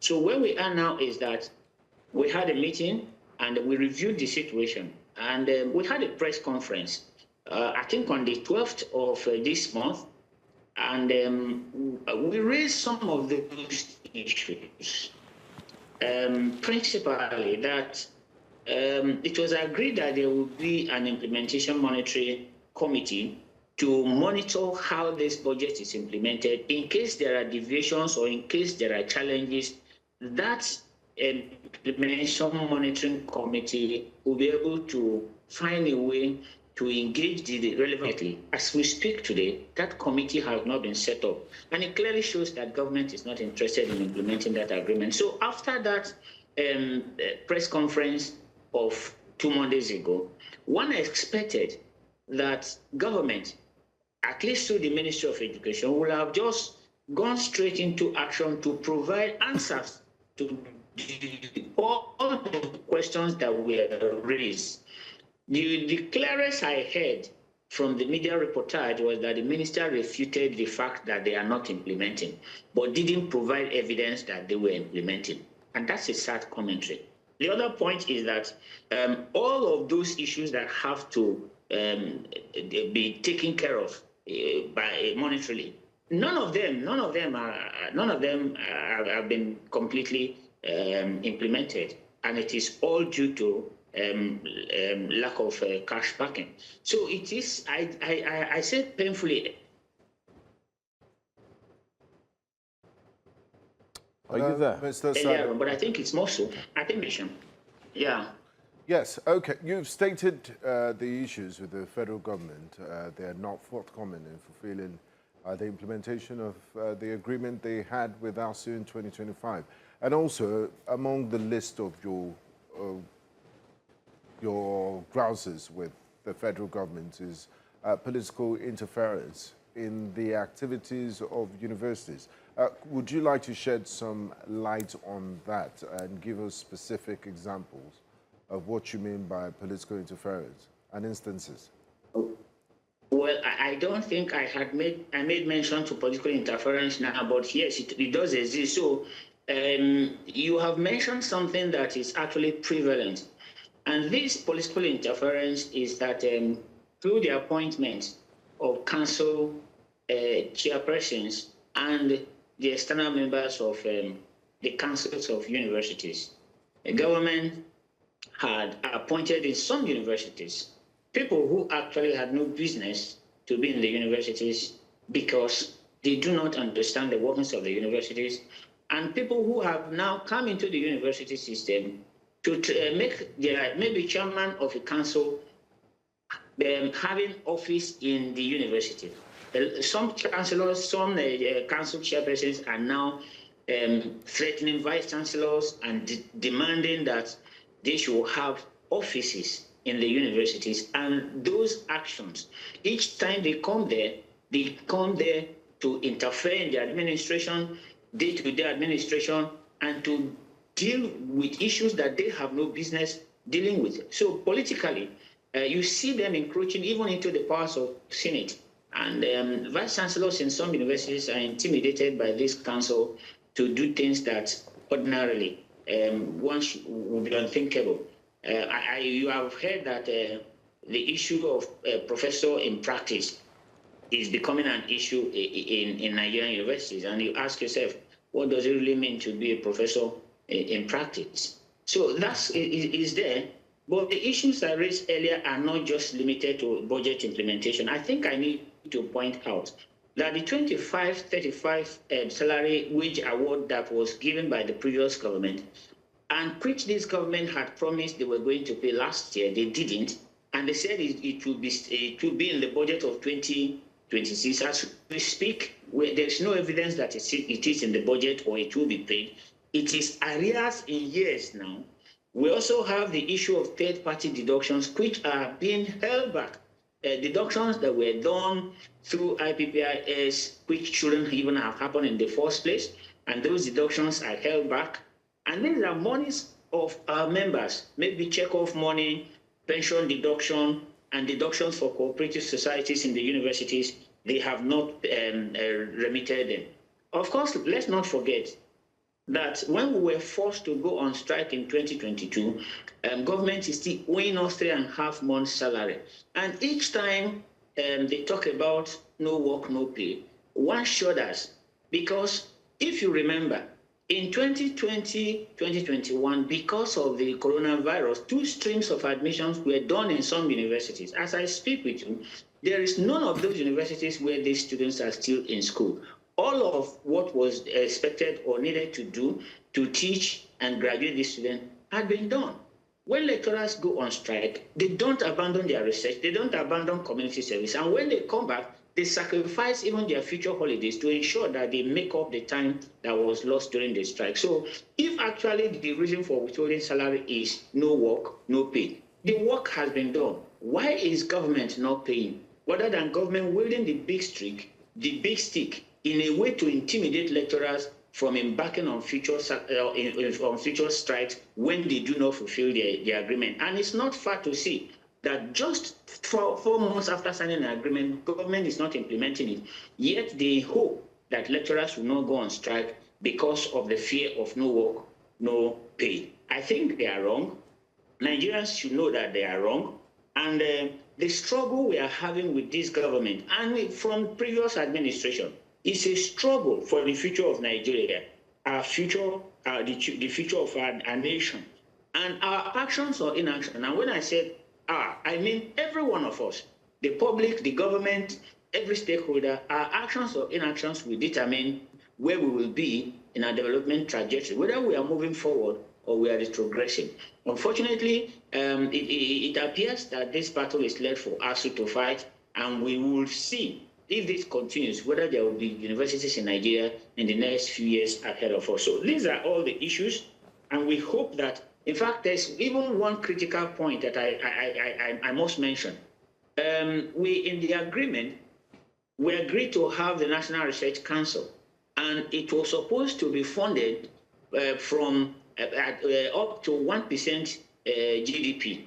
And the sources of funding were all stated in that agreement. Unfortunately, I think sometime in February or March, there was something that looks like that. I just said it's something because I do not want to believe that government has completely voided that portion of our agreement by setting up almost something that is an alternate under the vice president and denominated in foreign currency. 500 million had been budgeted or set aside for that. And we're asking, is this another guise of borrowing money to make Nigerians believe that they are doing something about it? Because the sources of funds in the agreement is not borrowing, and it is there. So that's why I also believe that this is not what they are doing. But if they are doing that, there is no reason to have the same kind of thing that is already in the agreement in another way. So these are the issues. Do you think, I mean, you just mentioned the National Research Council, 1% of the GDP, yet it seems like it's going to lead to borrowing. I mean, you mentioned the figure, you said 500 million. Is it $500 million or Naira? $500 million. Wow, that's huge. And yet, it seems like that research council is not coming to Nigeria. But I want to ask this question very quickly. Do you think that maybe because the Honorable Minister is involved in reforming the educational sector, hence why they've put this agreement with ASUU pending, on the pending state? Because if the reforms are ongoing, naturally we expect that the reforms should also affect the agreements that ASUU had signed with the federal government. But do you believe that maybe because of the reforms, we can give them a little form of, concession, belief that when the reforms are done, they would attend to the ASUU issue? Or do you have a different view? I actually don't know what reforms you are referring to. Okay, we're talking about reforms in the educational sector, particularly changing the curriculum, the agreements that the minister had gone to sign in overseas, and trying to ensure that the changes are going to affect every single person, both the students and also the teachers as well. When you just, I wish we didn't have to talk about this, but that the minister has signed an agreement with Coventry University to bring a campus of Coventry University in Nigeria so that quality education will be available and accessible to Nigerians at home instead of going to UK. Makes us a laughing stock. In the 70s and up to the 80s, you had people coming from outside of this country to universities like University of Lagos, Ahmadu Bello University, University of Nigeria, Nsukka, Ibadan, OAU. People were coming, and we had lecturers from outside of this country lecturing, teaching, and doing research in those universities. This implementation or these reforms you are saying, the kind of policies that are not thought through, which an individual foists on people and on a system, have been largely the reason for a retrogression. And that's why all of the foreign lecturers in Nigeria had to leave, because the environment has ceased to be universal. And so you think that the way to bring quality education to Nigeria is to underfund public universities and to bring Coventry University to Nigeria, and you call that reform? That's backward. That's backward thinking.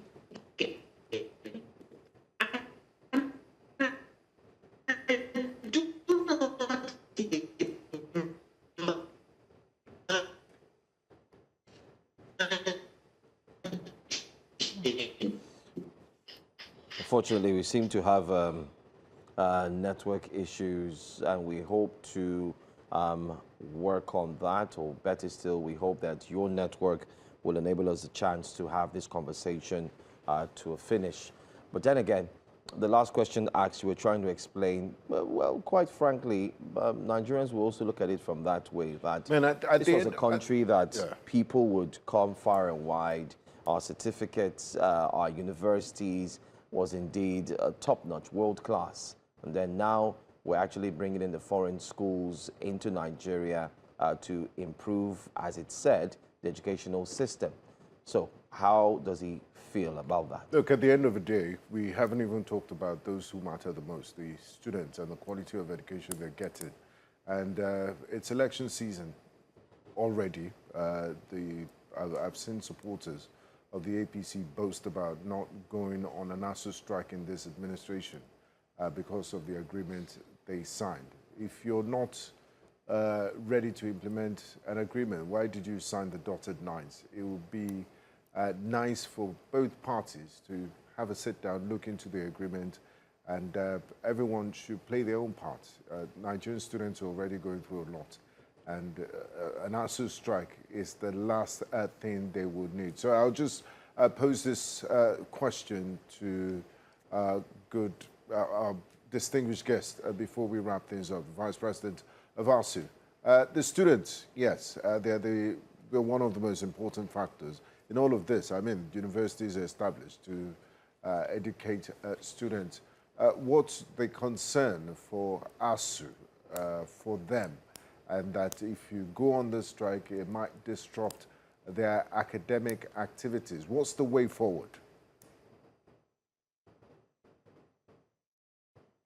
About the students, it appears that ASUU lecturers are actually not parents. I have children in Nigerian university, so I would prefer that you're asking me about my children because they're also going to suffer. But we haven't even embarked on strike. We collaborate with students, we explain to students what's happening, and we hope that Nigerian students will also rise to the occasion and hold the government accountable to do what is expected. We shouldn't be teaching other people's children why our own children cannot feed at home. So it will be unfair to expect that we keep on teaching, keep on doing what we have to do for people to keep graduating while our own children won't go to school. So how about thinking about it from that perspective? That we're also fighting for survival in our homes. We're fighting to also put our children through school. And the point about students, the way forward is that let everybody speak to this government. Why would they promise that there will be no strike when they are not willing to implement the agreement? Do they want to hold the system to ransom? And why would they be thinking about the way to bring quality into the university is to bring foreign university? And if you go and check through the Coventry University, you'll be shocked if you don't have up to 5 Nigerians there. And many of them may have passed through Nigerian university. So why would they be delivering in those places and they're not delivering in Nigeria? The answer is simple. The government has just neglected what it ought to do to make sure that we have what it takes to engage in research and teach our students and improve on what we do in this country to give our development a focus in this country. So the question should be going to the government, why are you not doing what is expected? If we were there in the 80s, what is the difference? The difference is that in those years, the focus on research is quite different from what is happening today. And we should actually be telling government to do what is right. Students, parents, I'm a parent as well. I'm interested in what happens to my children beyond being a lecturer.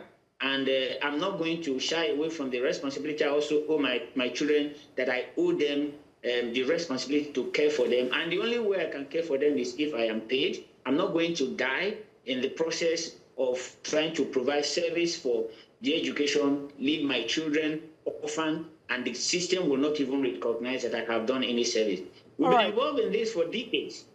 Yes, indeed we have. I mean, I've been through the university system and I experienced my fair share of ASUU strike as well. I think the final question would be regarding the concerns about the federal government saying that certain courses should be scrapped from the calendar. We've seen reactions. Benin branch of ASUU has kicked back against this, saying that universities should be allowed to determine what courses they offer. But the Minister of Education had expressed concerns that certain courses, especially within the humanities and social sciences, are rendering our students unemployable. But let's get your thoughts on that. I think that anybody who is involved in reform should never think about that. What you have in the social sciences and humanities particularly are courses that give the mind perspective to think and to develop and to apply that in almost every area of our lives.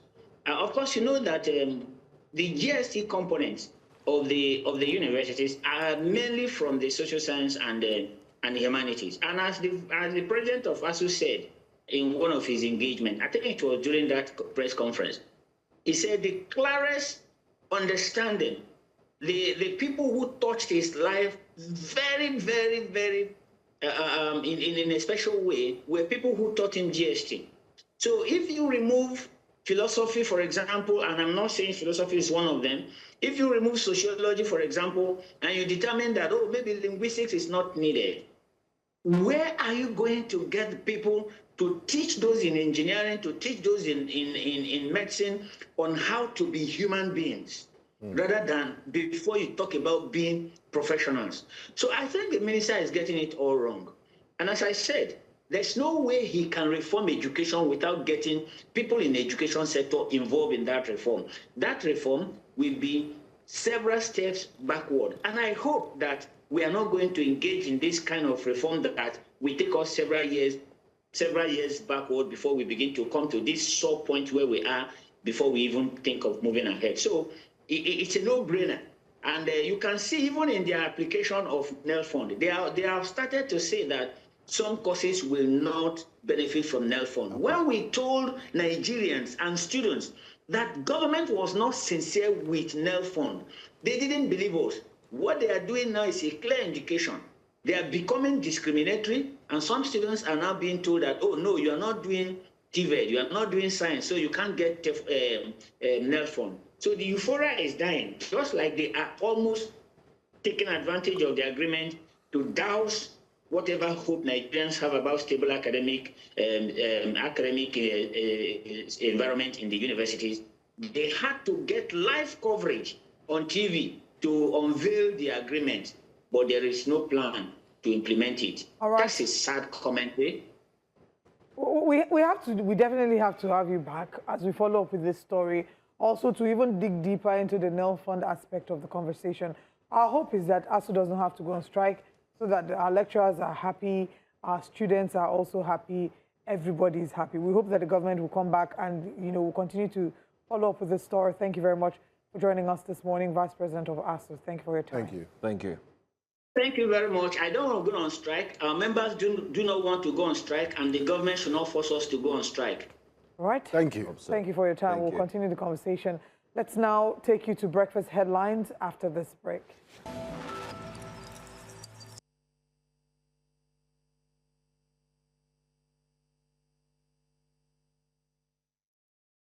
We begin the news with security development. The Defense Headquarters says the recent kidnapping incident in Oyo State was carried out by terrorists displaced from other parts of the country following intensified military operations across Nigeria. The Military High Command made this known on Thursday while reacting to what it described as mischievous and misleading publications regarding comments credited to the Defense Headquarters on the classification of terrorists and criminal elements operating in the Southwest. In a statement signed by the Director of Defense Media Operations, Major General Michael Onoja, the Defense Headquarters revealed that the attackers behind the Oyo abduction were members of the Jama'atu Ali Sunnah Leader Wati Wal Jihad, known as JAS, a terrorist group reportedly displaced by sustained military offensives in other parts of the country. The Defense Headquarters also dismissed reports suggesting that it referred to terrorists operating in the Southwest as ordinary criminals, insisting such interpretations are false, inaccurate, and misleading. And in education, the Academic Staff Union of Universities ASUU Ibadan Zone has called on President Bola Ahmed Tinubu and Southwest governors to urgently tackle rising crisis cases of kidnapping and banditry in the region. The union made the appeal on Thursday during a press conference held in Ibadan, the Oyo State capital. Addressing journalists, the zonal coordinator of ASUU, Professor Biodun Olaniran, challenged both the federal government and Southwest state government to act swiftly in preventing criminal elements from penetrating deeper into the region. According to him, The growing wave of kidnappings and mass abductions is becoming increasingly alarming and must be confronted decisively. Professor Olaniran noted that insecurity, which had largely affected the northeast, northwest, and north-central regions, has now spread across the country and is gradually taking root in the southwest. The union stressed the urgent security interventions are needed to protect lives, preserve educational activities, and restore public confidence across the country. ASUU says governments at all levels must intensify efforts to curb insecurity before the situation escalates further in the southwest region. Let's turn our attention now to political matters, where the Deputy Governor of Lagos State, Dr. Obafemi Kadiri Hamzat, has emerged as the All Progressives Congress governorship candidate for the 2027 election in the state. The primary election took place on Thursday at the APC Secretariat in Akme, Ogba, and was described by party officials as peaceful, orderly, and transparent. Chairman of the APC National Governorship Election Committee, retired General John Temlong, declared the results in the presence of Governor Babajide Sanwo-Olu, party leaders, and key stakeholders. According to the electoral officer, Dr. Obafemi Hamzat secured 657,917 votes out of 657,974 accredited votes cast, while his challenger, Larry Jim Kamal, received 1 vote. Another aspirant, Samuel Ajose, had earlier withdrawn from the race before voting commenced. Officially declaring the results, General Temlong stated that Hamzat satisfied all constitutional guidelines of the party and was therefore returned as the winner of the APC governorship primary for the 2027 election. In his acceptance speech, Hamzat expressed appreciation to party leaders, delegates, and supporters with special gratitude, of course, to Governor Babajide Sanwo-Olu for his support throughout the process. Still talking politics, with the 2026 Ekiti State off-cycle governorship election approaching, civil society groups have raised concern on INEC's poor level of preparedness, questioning the democratic credibility of the coming poll. During a pre-election assessment report in Abuja, they revealed that as at mid-April, preparedness across Ekiti's 16 local council offices stood at just 34%, largely due to a lack of core election funding and dilapidated infrastructure. To avert a crisis, stakeholders urged INEC to immediately release funds, stress test BVAS machines and IRF technologies being deployed, and also deploy assistive devices for vulnerable voters. The state of election preparedness across the 16 INEC local government area offices stood at 34% as of 14th April 2026. The state office is yet to receive election funding, and several state and local government offices, operational vehicles, and collation centers require urgent rehabilitation. To the Independent National Electoral Commission, INEC, these are recommendations for you. Ensure the timely release and effective utilization of election funds to complete pending pre-election activities, including the rehabilitation of state and LGA offices, racks, and collation centers. 2, configure and stress test the BVAS and the IREV to guarantee seamless accreditation, transparent collation, and the credible electronic transmission of results in line. The chairman of the All Progressives Congress ABC gubernatorial primaries has declared Eric Opa winner of the primary election conducted on Thursday. He had one contender, Henry Eko, after mascot Uzo Kalu voluntarily withdrew from the contest on Wednesday. Also, all the candidates who emerged from the state and National Assembly primaries were issued certificates by the panel's heads, who commended the party faithful for being decorous throughout the exercise.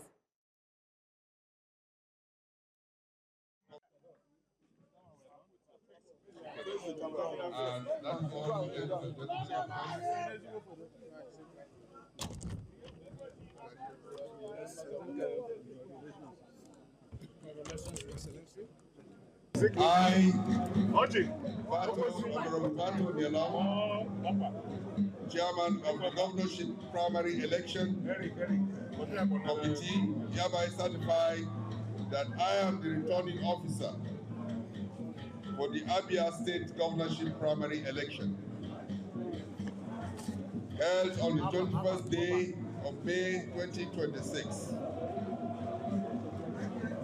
The aspirants received the following votes. Henry Ikechukwu Hiko, 5,905. Eric Chinemenya Opa, 126,000.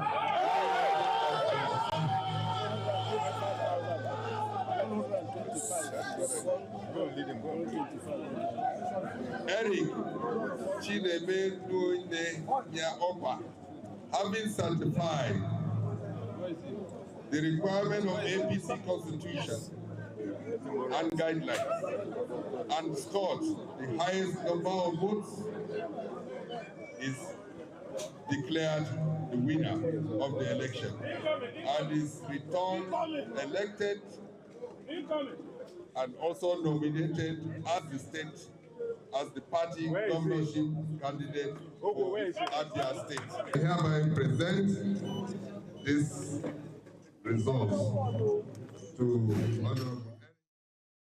Now let's move outside Nigeria. At least 9 people have been confirmed dead after a residential building collapsed in the Moroccan city of Fez. Authorities say several others were injured when the 5-story building structure suddenly crumbled on Thursday. Initial reports by Morocco's state-run news agency had placed the death toll at 4, with 6 people injured, before rescue operations uncovered more victims beneath the bubble. Officials say it remains unclear how many people were inside the building at the time of the collapse. The court described the casualty figure as preliminary and confirmed that an investigation has been launched to determine the cause of the incident. The latest disaster has renewed concerns over aging and unsafe residential structures in parts of the city. And that's all at this hour. Thank you for staying with us on Breakfast Headlines. We will now continue the show. Breakfast Central continues in a moment.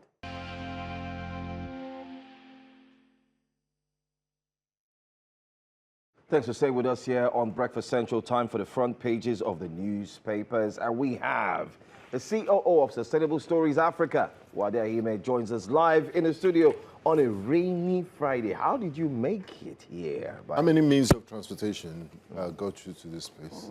Got here in about 40 minutes. You did not use boats? Because, I mean, at some point this morning, I was about to ditch my car. The rain actually started about 5:30 and it was quite heavy. Okay, that's here, but on the island, it started about, I think, some hours to Around like 4.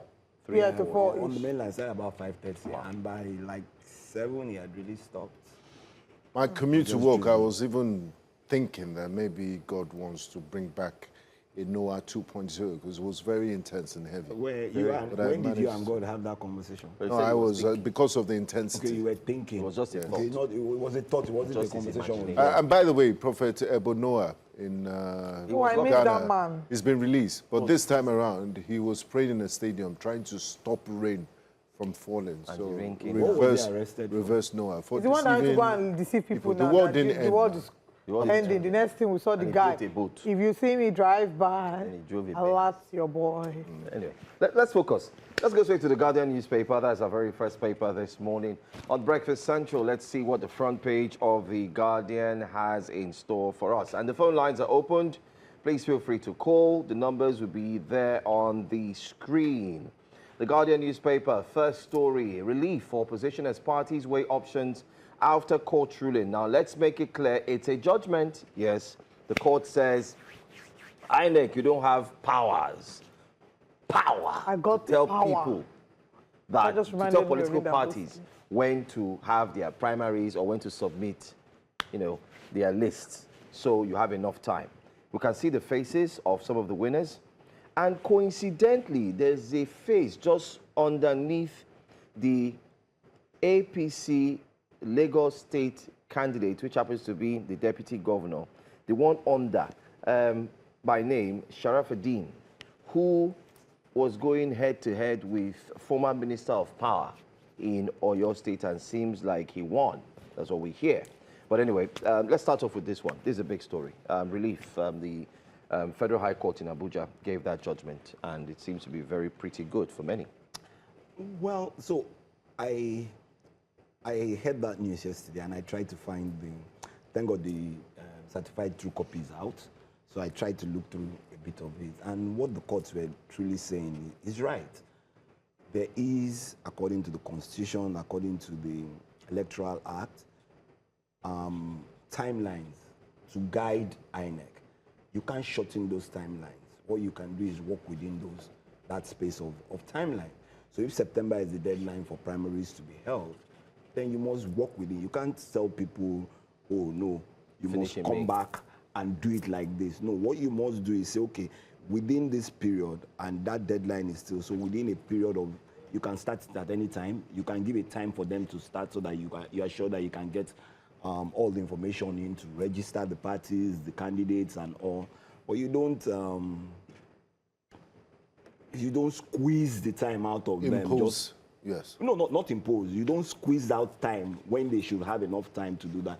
Any party who is giving up till September that doesn't meet it, then you know that the party is not serious. You understand? But yeah, what you have done, what you're trying to do is try to get everybody to rush. Are you sure you're getting even the right candidates for you to nominate, or those who want to express their interest can be locked out because of that? And sometimes, like, you know, when you have to declare your interest, first you pay interest form. You pay for the interest. Expression of interest. Expression of interest. I mean, I never understand the meaning, because if I buy the form, you're already expressing interest. Someone like Bengala that wants to run, he couldn't express his interest because those people who are going to sponsor him have not. Yes, are not ready. So they've agreed now that they've expanded it to September. Benga is going to run. I don't know what. Maybe he's taking over. Okay, for our viewers that are watching, I'm apolitical. The only election I'm running for is state chairman. I'm just using Benga as an example. Don't mind me. But he is running for state chairman in his estate. It starts from there. So it starts from somewhere. You are doing well. Not too young. But just to add to this, okay, this kind of like signals an opening because, as mentioned by the CTC, you said you saw, it's 120 days. 120 days actually starts from September and ends in December. So the party, they have enough time. So why do you want to, if the Electoral Act says 120 days, why are you trying to end it in May 30? And then what happens to the rest of the months up until September? So that means that it can be elongated. But what does this mean for those who have lost out? This morning I saw that a politician who lost out in the north under the NDC, under the APC, has just moved to the NDC. Well, so isn't this going to be problematic for our democracy? I don't think it's problematic, but that's how it's always been. People lose out in one party, and then they try and quickly see whether... So with this judgment now, they are allowed to move? Oh, yeah. Well, I guess that's what it means. However, all other parties who have not conducted their... They can now extend. Like Labour Party, who said they were doing it on the 30th of May, they can now decide to you can move it further. a bit, and then you... But those who did before, can they now come back and say... And redo it? No. And then is there no room for appeal? Because what he also does is also gives you a room, a better time for appeal. And then you can push that appeal back. I think the appeal Benga is referring to is INEC appealing that judgment. INEC can appeal yes, it. Because they let them go to court. They have enough time. Next week is enough time for them to go. They'll go to the appeal court, and who knows, we'll go to the Supreme Court. But the thing about it is that for as long as the High Court has made this decision, even if it's going to get to the Supreme Court, are you with me? Then you will have to stand by what is there, because it will be in court, like they say, sub jury. Judice. Olive, is that how it works? Yeah, that's how you will obey this one until... Yes, now. Unless they get Does that make it a status quo? Antebellum. I think that's the most popular Latin phrase right now. I don't know about the antebellum.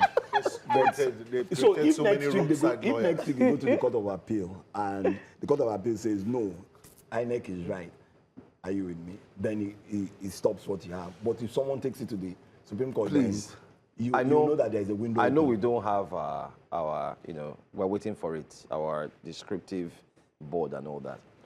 Using the analogy of what we've seen in the APC primaries, where members have been aggrieved and they're crying blue foul, or did I say blue foul? They're crying foul and blue murder. Blue murder.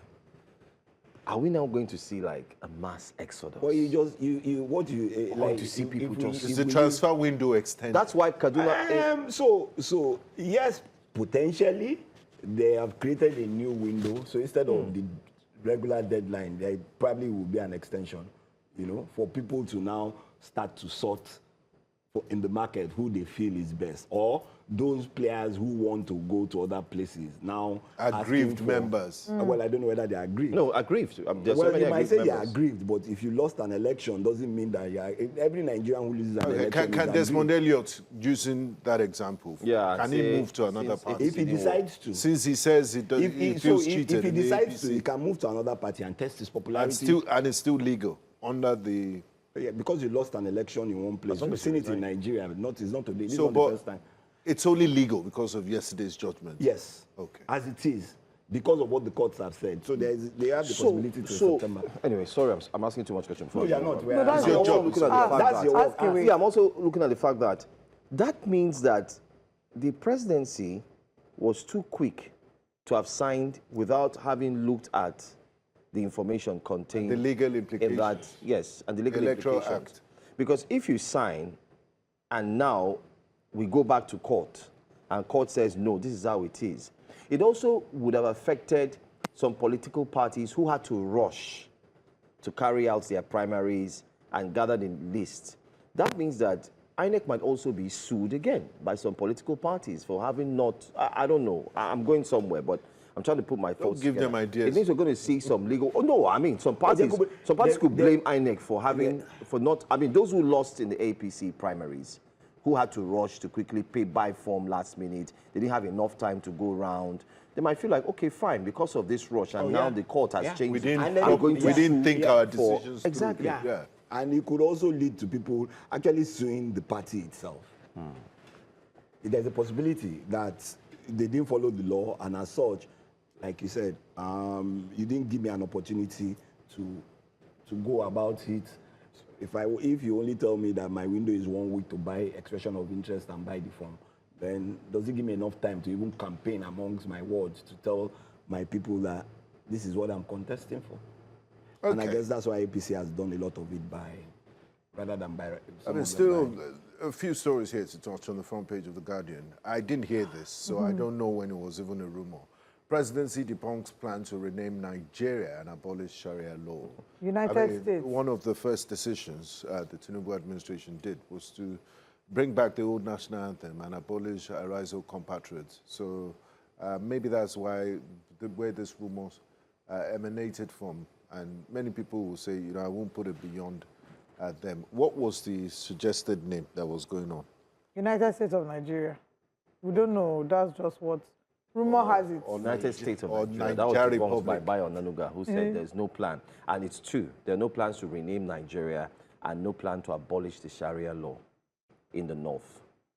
Okay, so I guess that's out without fire. Yeah, I don't know. It came to my mind, but I just didn't want to say it. It's good that you said so. Lagos Island accounts for over 27% of criminal cases in Lagos, says the Lagos state government. I'm just looking at Johansson and Olive with a particular eye. What kind of I don't look at 27%. Time something misses on 27%. That's over a quarter. And the suspect. That's a lot. Wow. That's over a quarter. So where is the 40%? Which 40%? Spread. If only in one area you have 25, that's a quarter of crimes in a state. That's a huge number.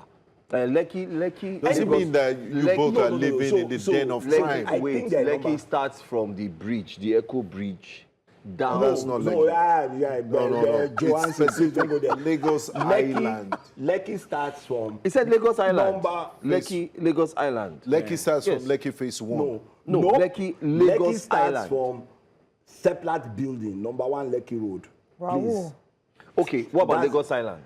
And it's true, because Lekki and Lagos Island also has its own So high could it be level that Lagos of Island what's had, going- out of the 27%? So We it need to could read the be, story. it could Lagos be. Island could have With 10%. these statistics now, And I'm not- what should law enforcement I won't lay.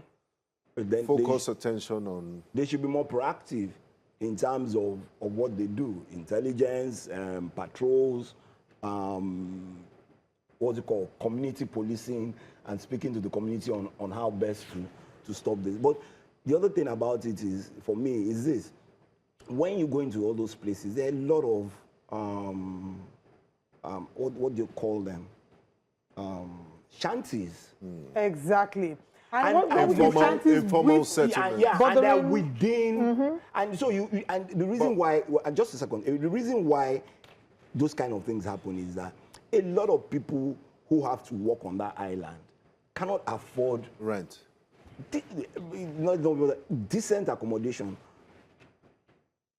Because the decent accommodation, and so I was having a discussion, I think it was my brother, and when you drive past that, what's it called? Coastal Road. Coastal Road. There's a wall. Ooh. Just behind it. Eh? Shanties. No, it's a city of people. It's a city. Of course. If you go to So the Sky exactly. restaurant So what in do Eko you Hotel expect? and look, These are people, it's very aware. And this is the irony. These are people that provide services for people who live around there. So what exactly do you expect? They can't have decent accommodation.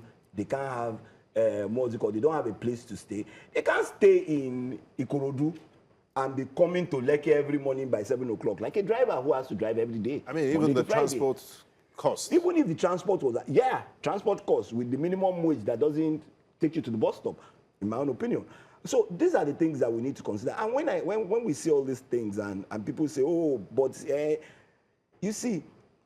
But is it not classist of you to assume that because people live in informal settlements, there's a propensity to commit It's crime? not- Permit me Because to- that's the former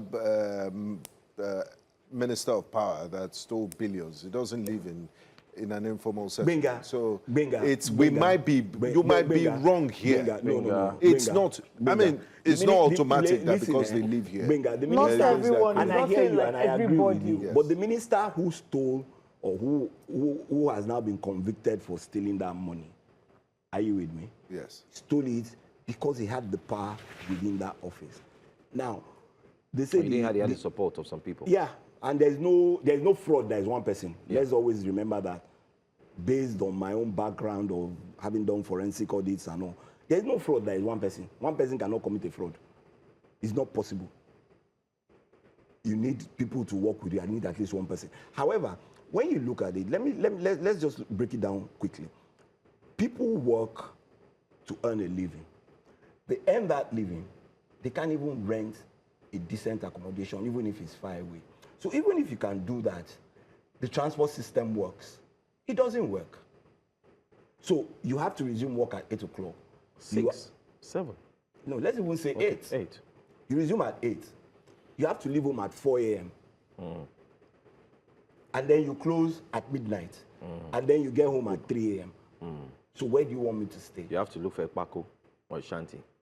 And when we're saying all these things, we're not building decent accommodation for people who provide services.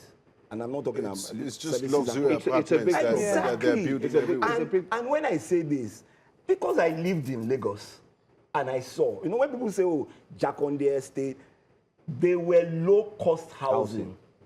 Which is a problem. Or they, Today, those low-cost housing, and the private people are turning them into luxurious houses. apartments. So meanwhile, we have houses on Ikorodu Road.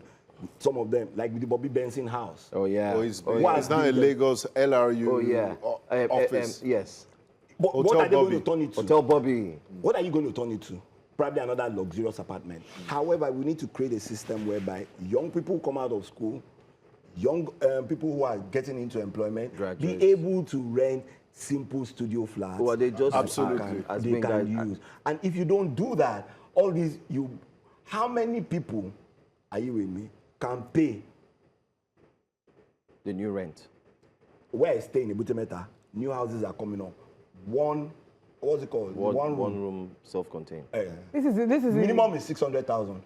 Now imagine that. So this is the And how point much is where the I salary? say, when I was in London, because I haven't said that on the show. Please say it. Please, I need to say that. So interestingly, I had a conversation with a Nigerian at breakfast. I mean, you know this knowing look, once you see yourselves, you just look at each other and nod. And then this man came to me and we had a detailed conversation. And I asked him about how long he had been in the UK, when he's planning, if he ever plans to come back to Nigeria. He said, my honest desire is to come back to the country, but I don't see, like, it's not viable for me. No. And I said to him, what's your greatest challenge living in the UK? And he said, my greatest challenge is that you don't have many problems for me to solve. Like in Nigeria, you can see problems somewhere and you can make money. If you can think of a problem, you can find a solution. But in the UK, that many of the problems are being solved by prayer and power. Exactly. Speaking about prayer, I then asked him, we went into faith. I asked him what his faith is like. He said, I don't pray as much. That here because in Nigeria, we used to pray for the basic things like power, like life, like this one.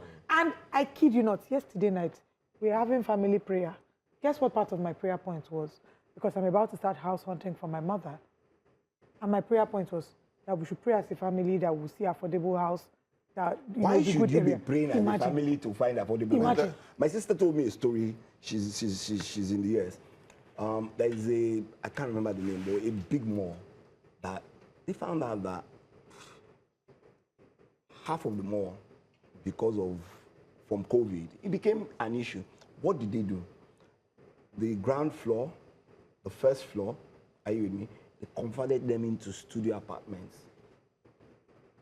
So there are a lot of students who come to do their masters. Thank you. Those who come in early to look for work and they're working, they just need basic space to sleep.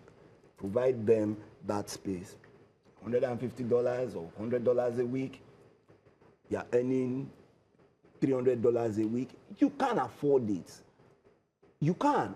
But you see people build houses. I mean, then you're wondering, me as a middle class person, what's the future? And that's if there's still a middle class. Even these developers, they are not interested in building. No, but sometimes you can't blame them. Low-cost housing you can't or studio apartments. Everything is luxury. And then the proliferation of short lets also has contributed to a shortage in rent. Are you with me? The most corrupt industry for money laundering is construction. And I'll leave it at that. Take it to the bank. I'm also going to add this. I just leave it at that because I'm not saying anything more. I think it was 2 years ago, I was doing a review on the housing issue, especially in Nigeria. Let me just reiterate very quickly to the benefit of our viewers. This story we're taking on the front page of The Guardian, Lekki, Lagos Island account for over 27% of criminal cases in Lagos. How it came about is that, let me just go back. Lagos State government said that over 27% of criminal cases recorded within the last 3 years in the state occurred in the Lagos Island and Lekki-Ajah axis, with Lekki-Ajah alone accounting for more than 16% of cases filed in court. The state's Attorney General and Commissioner for Justice, Lawal Pedro, disclosed this during the 2026 media briefing to commemorate the 3rd year of the 2nd term of Governor Babajide Sanwo-Olu. So it's coming from the court, the judiciary. Yeah. They are looking at a plethora of cases they've got. Those are the ones that went to court. Yes, those are the ones that went to court. That's where I'm going to. That were even recorded. However, there's a big issue that Nigerians need to also look into. Does it exist in New York? Yes. And it's called gentrification. Yeah. Gentrification is basically building luxury apartments and homes, while just behind these homes, you have shanties all littered across them. People who cannot afford them. Places that were formerly income. Exactly. You now break them down, residential you know, the projects, like they call them, somewhere if you go to Brooklyn and the likes, and then you now raise them and turn them to luxury apartments. However, one thing is certain. In the UK or in Europe, they will tell you, regardless of wherever you have the luxuries, the government will always try to provide low-income homes for those who can't have. And they have another benefit. You don't need to stay in the luxury areas. You have the train. You have transport that allows you to go far and get to town. Let me say something to in less than 1 hour. When we started, you remember I said Jakonde housing. Absolutely. They were for Lagos State low-income workers. And the reason why all those things were built, and that was the system that was planned for Lagos. Lagos State master plan has been in existence since 1975. So let nobody think that what I'm saying, you know, I'm just picking it out of my head. When Jakonde built those houses, it was for those who were going to provide services around those corridors. Egbeda, schools, teachers. And the expectation going forward was to build a number of all those kind of housing across Lagos. All of a sudden, even the Lagos State government is building houses and that even those in the civil service in Lagos cannot afford. So what do you expect? Aranda. Okay, I want to quickly take another story. Almost out of time. On the Nigerian Tribune, the front page of the Nigerian Tribune, you can see the big story there. Drama in states as incumbent governors win second term tickets. So we've seen Hamzat, Adiola, Bago, Yusuf, Otu, Aliyu, Sani, Namadi, Lawal, Idris, Rada, Chinda emerge candidates. You know, there's more to that story. But at the top as well, you can see Tinubu appoints 39-year-old Aino as new JAMB registrar. Oloyede exits July. So I want you to speak to the JAMB registrar as well as the incumbent governors winning second-term tickets. Well, so usually it's standard in Nigeria that incumbent governors win second-term tickets. So I don't have a problem with that. Do you understand? Very few incumbent governors. River States now. I said usually. Okay. Very few incumbent governors lose. And the reasons why they lose is because, one, either they didn't perform well or their people no longer like them. The party decides that it's time to go. It's time to go. And that's it. So for the 39-year-old, I have no problem with the age of who is coming to run JAMB. My expectation is we should have a more dynamic educational system and curriculum. So if it takes a 39-year-old to swing that around, I have no problem with that. It means that he must have some level of education experience. You know, it's not always experience also comes from leadership. How do you get these people, sit them down together and ensure that your plan and your objectives and your goals happen and work well? Some of the things I think if he comes in that he should ensure is the CBT test. We can't continue to have our children go for an exam at 8 o'clock in the morning and some of them will be there, they don't start till 8 p.m. at night. That's the very first thing for me. Are you with me? The second part is how do you integrate a number of all these things with the universities? And I know why the reasons the universities went back to having to do exams. Why? Because people, when I was writing JAMB, universities also did exams when you qualified for JAMB, and then they stopped it at one time because they said, okay, we could see that the aggregate scores of students coming in, and even those who wrote their SSC were going on the higher trajectory. Discrepancy. Yeah. However, now we are back to a situation whereby JAMB's cutoff this year is 150 out of 400 marks. It's not even 50%. So where are we going? So if you can translate a number of all those things along working with WAEC and the curriculum and expanding the educational curriculum to reflect today's education, then I'm fine. But 39-year-old, how old was Zuckerberg when he started this company? Yes. How old was Bill Gates that were all Alfred Dieter was governor of Cross River State at the age of 25. You are talking about the head of state of Nigeria who just launched his book. He was 32 when he became head of state. Yeah, he was a bachelor. Meanwhile, while Adelabu is losing, we're seeing bottom of The Guardian, over 72% of discos fail metering threshold, bill consumers arbitrarily. What a legacy to leave behind. What That's happens to why the FCCP too are not doing the jobs? How can, I mean, this is robbery, 72%. daylight robbery. So, because I understand a bit of this, I always need to be very careful. And when I say discos need to meter, don't get me wrong. Yeah, but they're saying... However, I can hear what they said. However, when we had the map system and you had an agreement with the discos on metering and all, and the metering companies who produce or who bring in meters into Nigeria, and then they start to bring in the meters, only for you to find out that you didn't waive duty on them, and customs decided to take. Meanwhile, you sat as a committee led by the Ministry of Finance, where the customs office reports to. And the customs didn't sit in that meeting until you approved the pricing for what's it called. So invariably what you were saying is they were going to pay those duties. Either way. Either way or not. And I continue to say where Nigeria's, and this is my own reflection of Nigeria's policy system, where policies are based on revenue generation, then we miss the point. Absolutely. And I leave it at that for today. And we also leave it at that here on Breakfast Central. I want to say a big thank you to everyone who's joined us, physically, virtually, our incredible online audience, and to apologize for the glitches with the live stream. We hope that this will be sorted as soon as possible.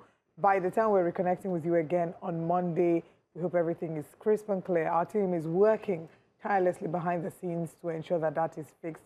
And to that gentleman that dropped the comment in the comment section that Joe and I did not read YouTube comments. They reported you to me. That's fake news. Joe read a lot of comments. Yes, I support that. Yes. Okay. So, be careful. We read comments. Last week, thank you so also much. Please don't threaten. Don't threaten my people. I think I'm about to go to London now. Yeah, I need to go to London town. You know, at this time of the morning, I'll typically be, taking a walk and around Canary Wharf. It's a rainy morning. You trying drink to have tea. Coffee. Coffee. You have coffee. And croissant. Coffee. All right. So you're not an English woman. Thank you so much. It's tea, actually. I had the best English breakfast on. Thank you for watching. Thank you. Maybe back to my reality. Yeah, All right. Thank you, everyone. See you guys next week. In it. Yeah, have a nice. We have a live coming up, weekend. so stay with us. All right. Well, take care thank of you so yourself. much. All right. Now, these actions.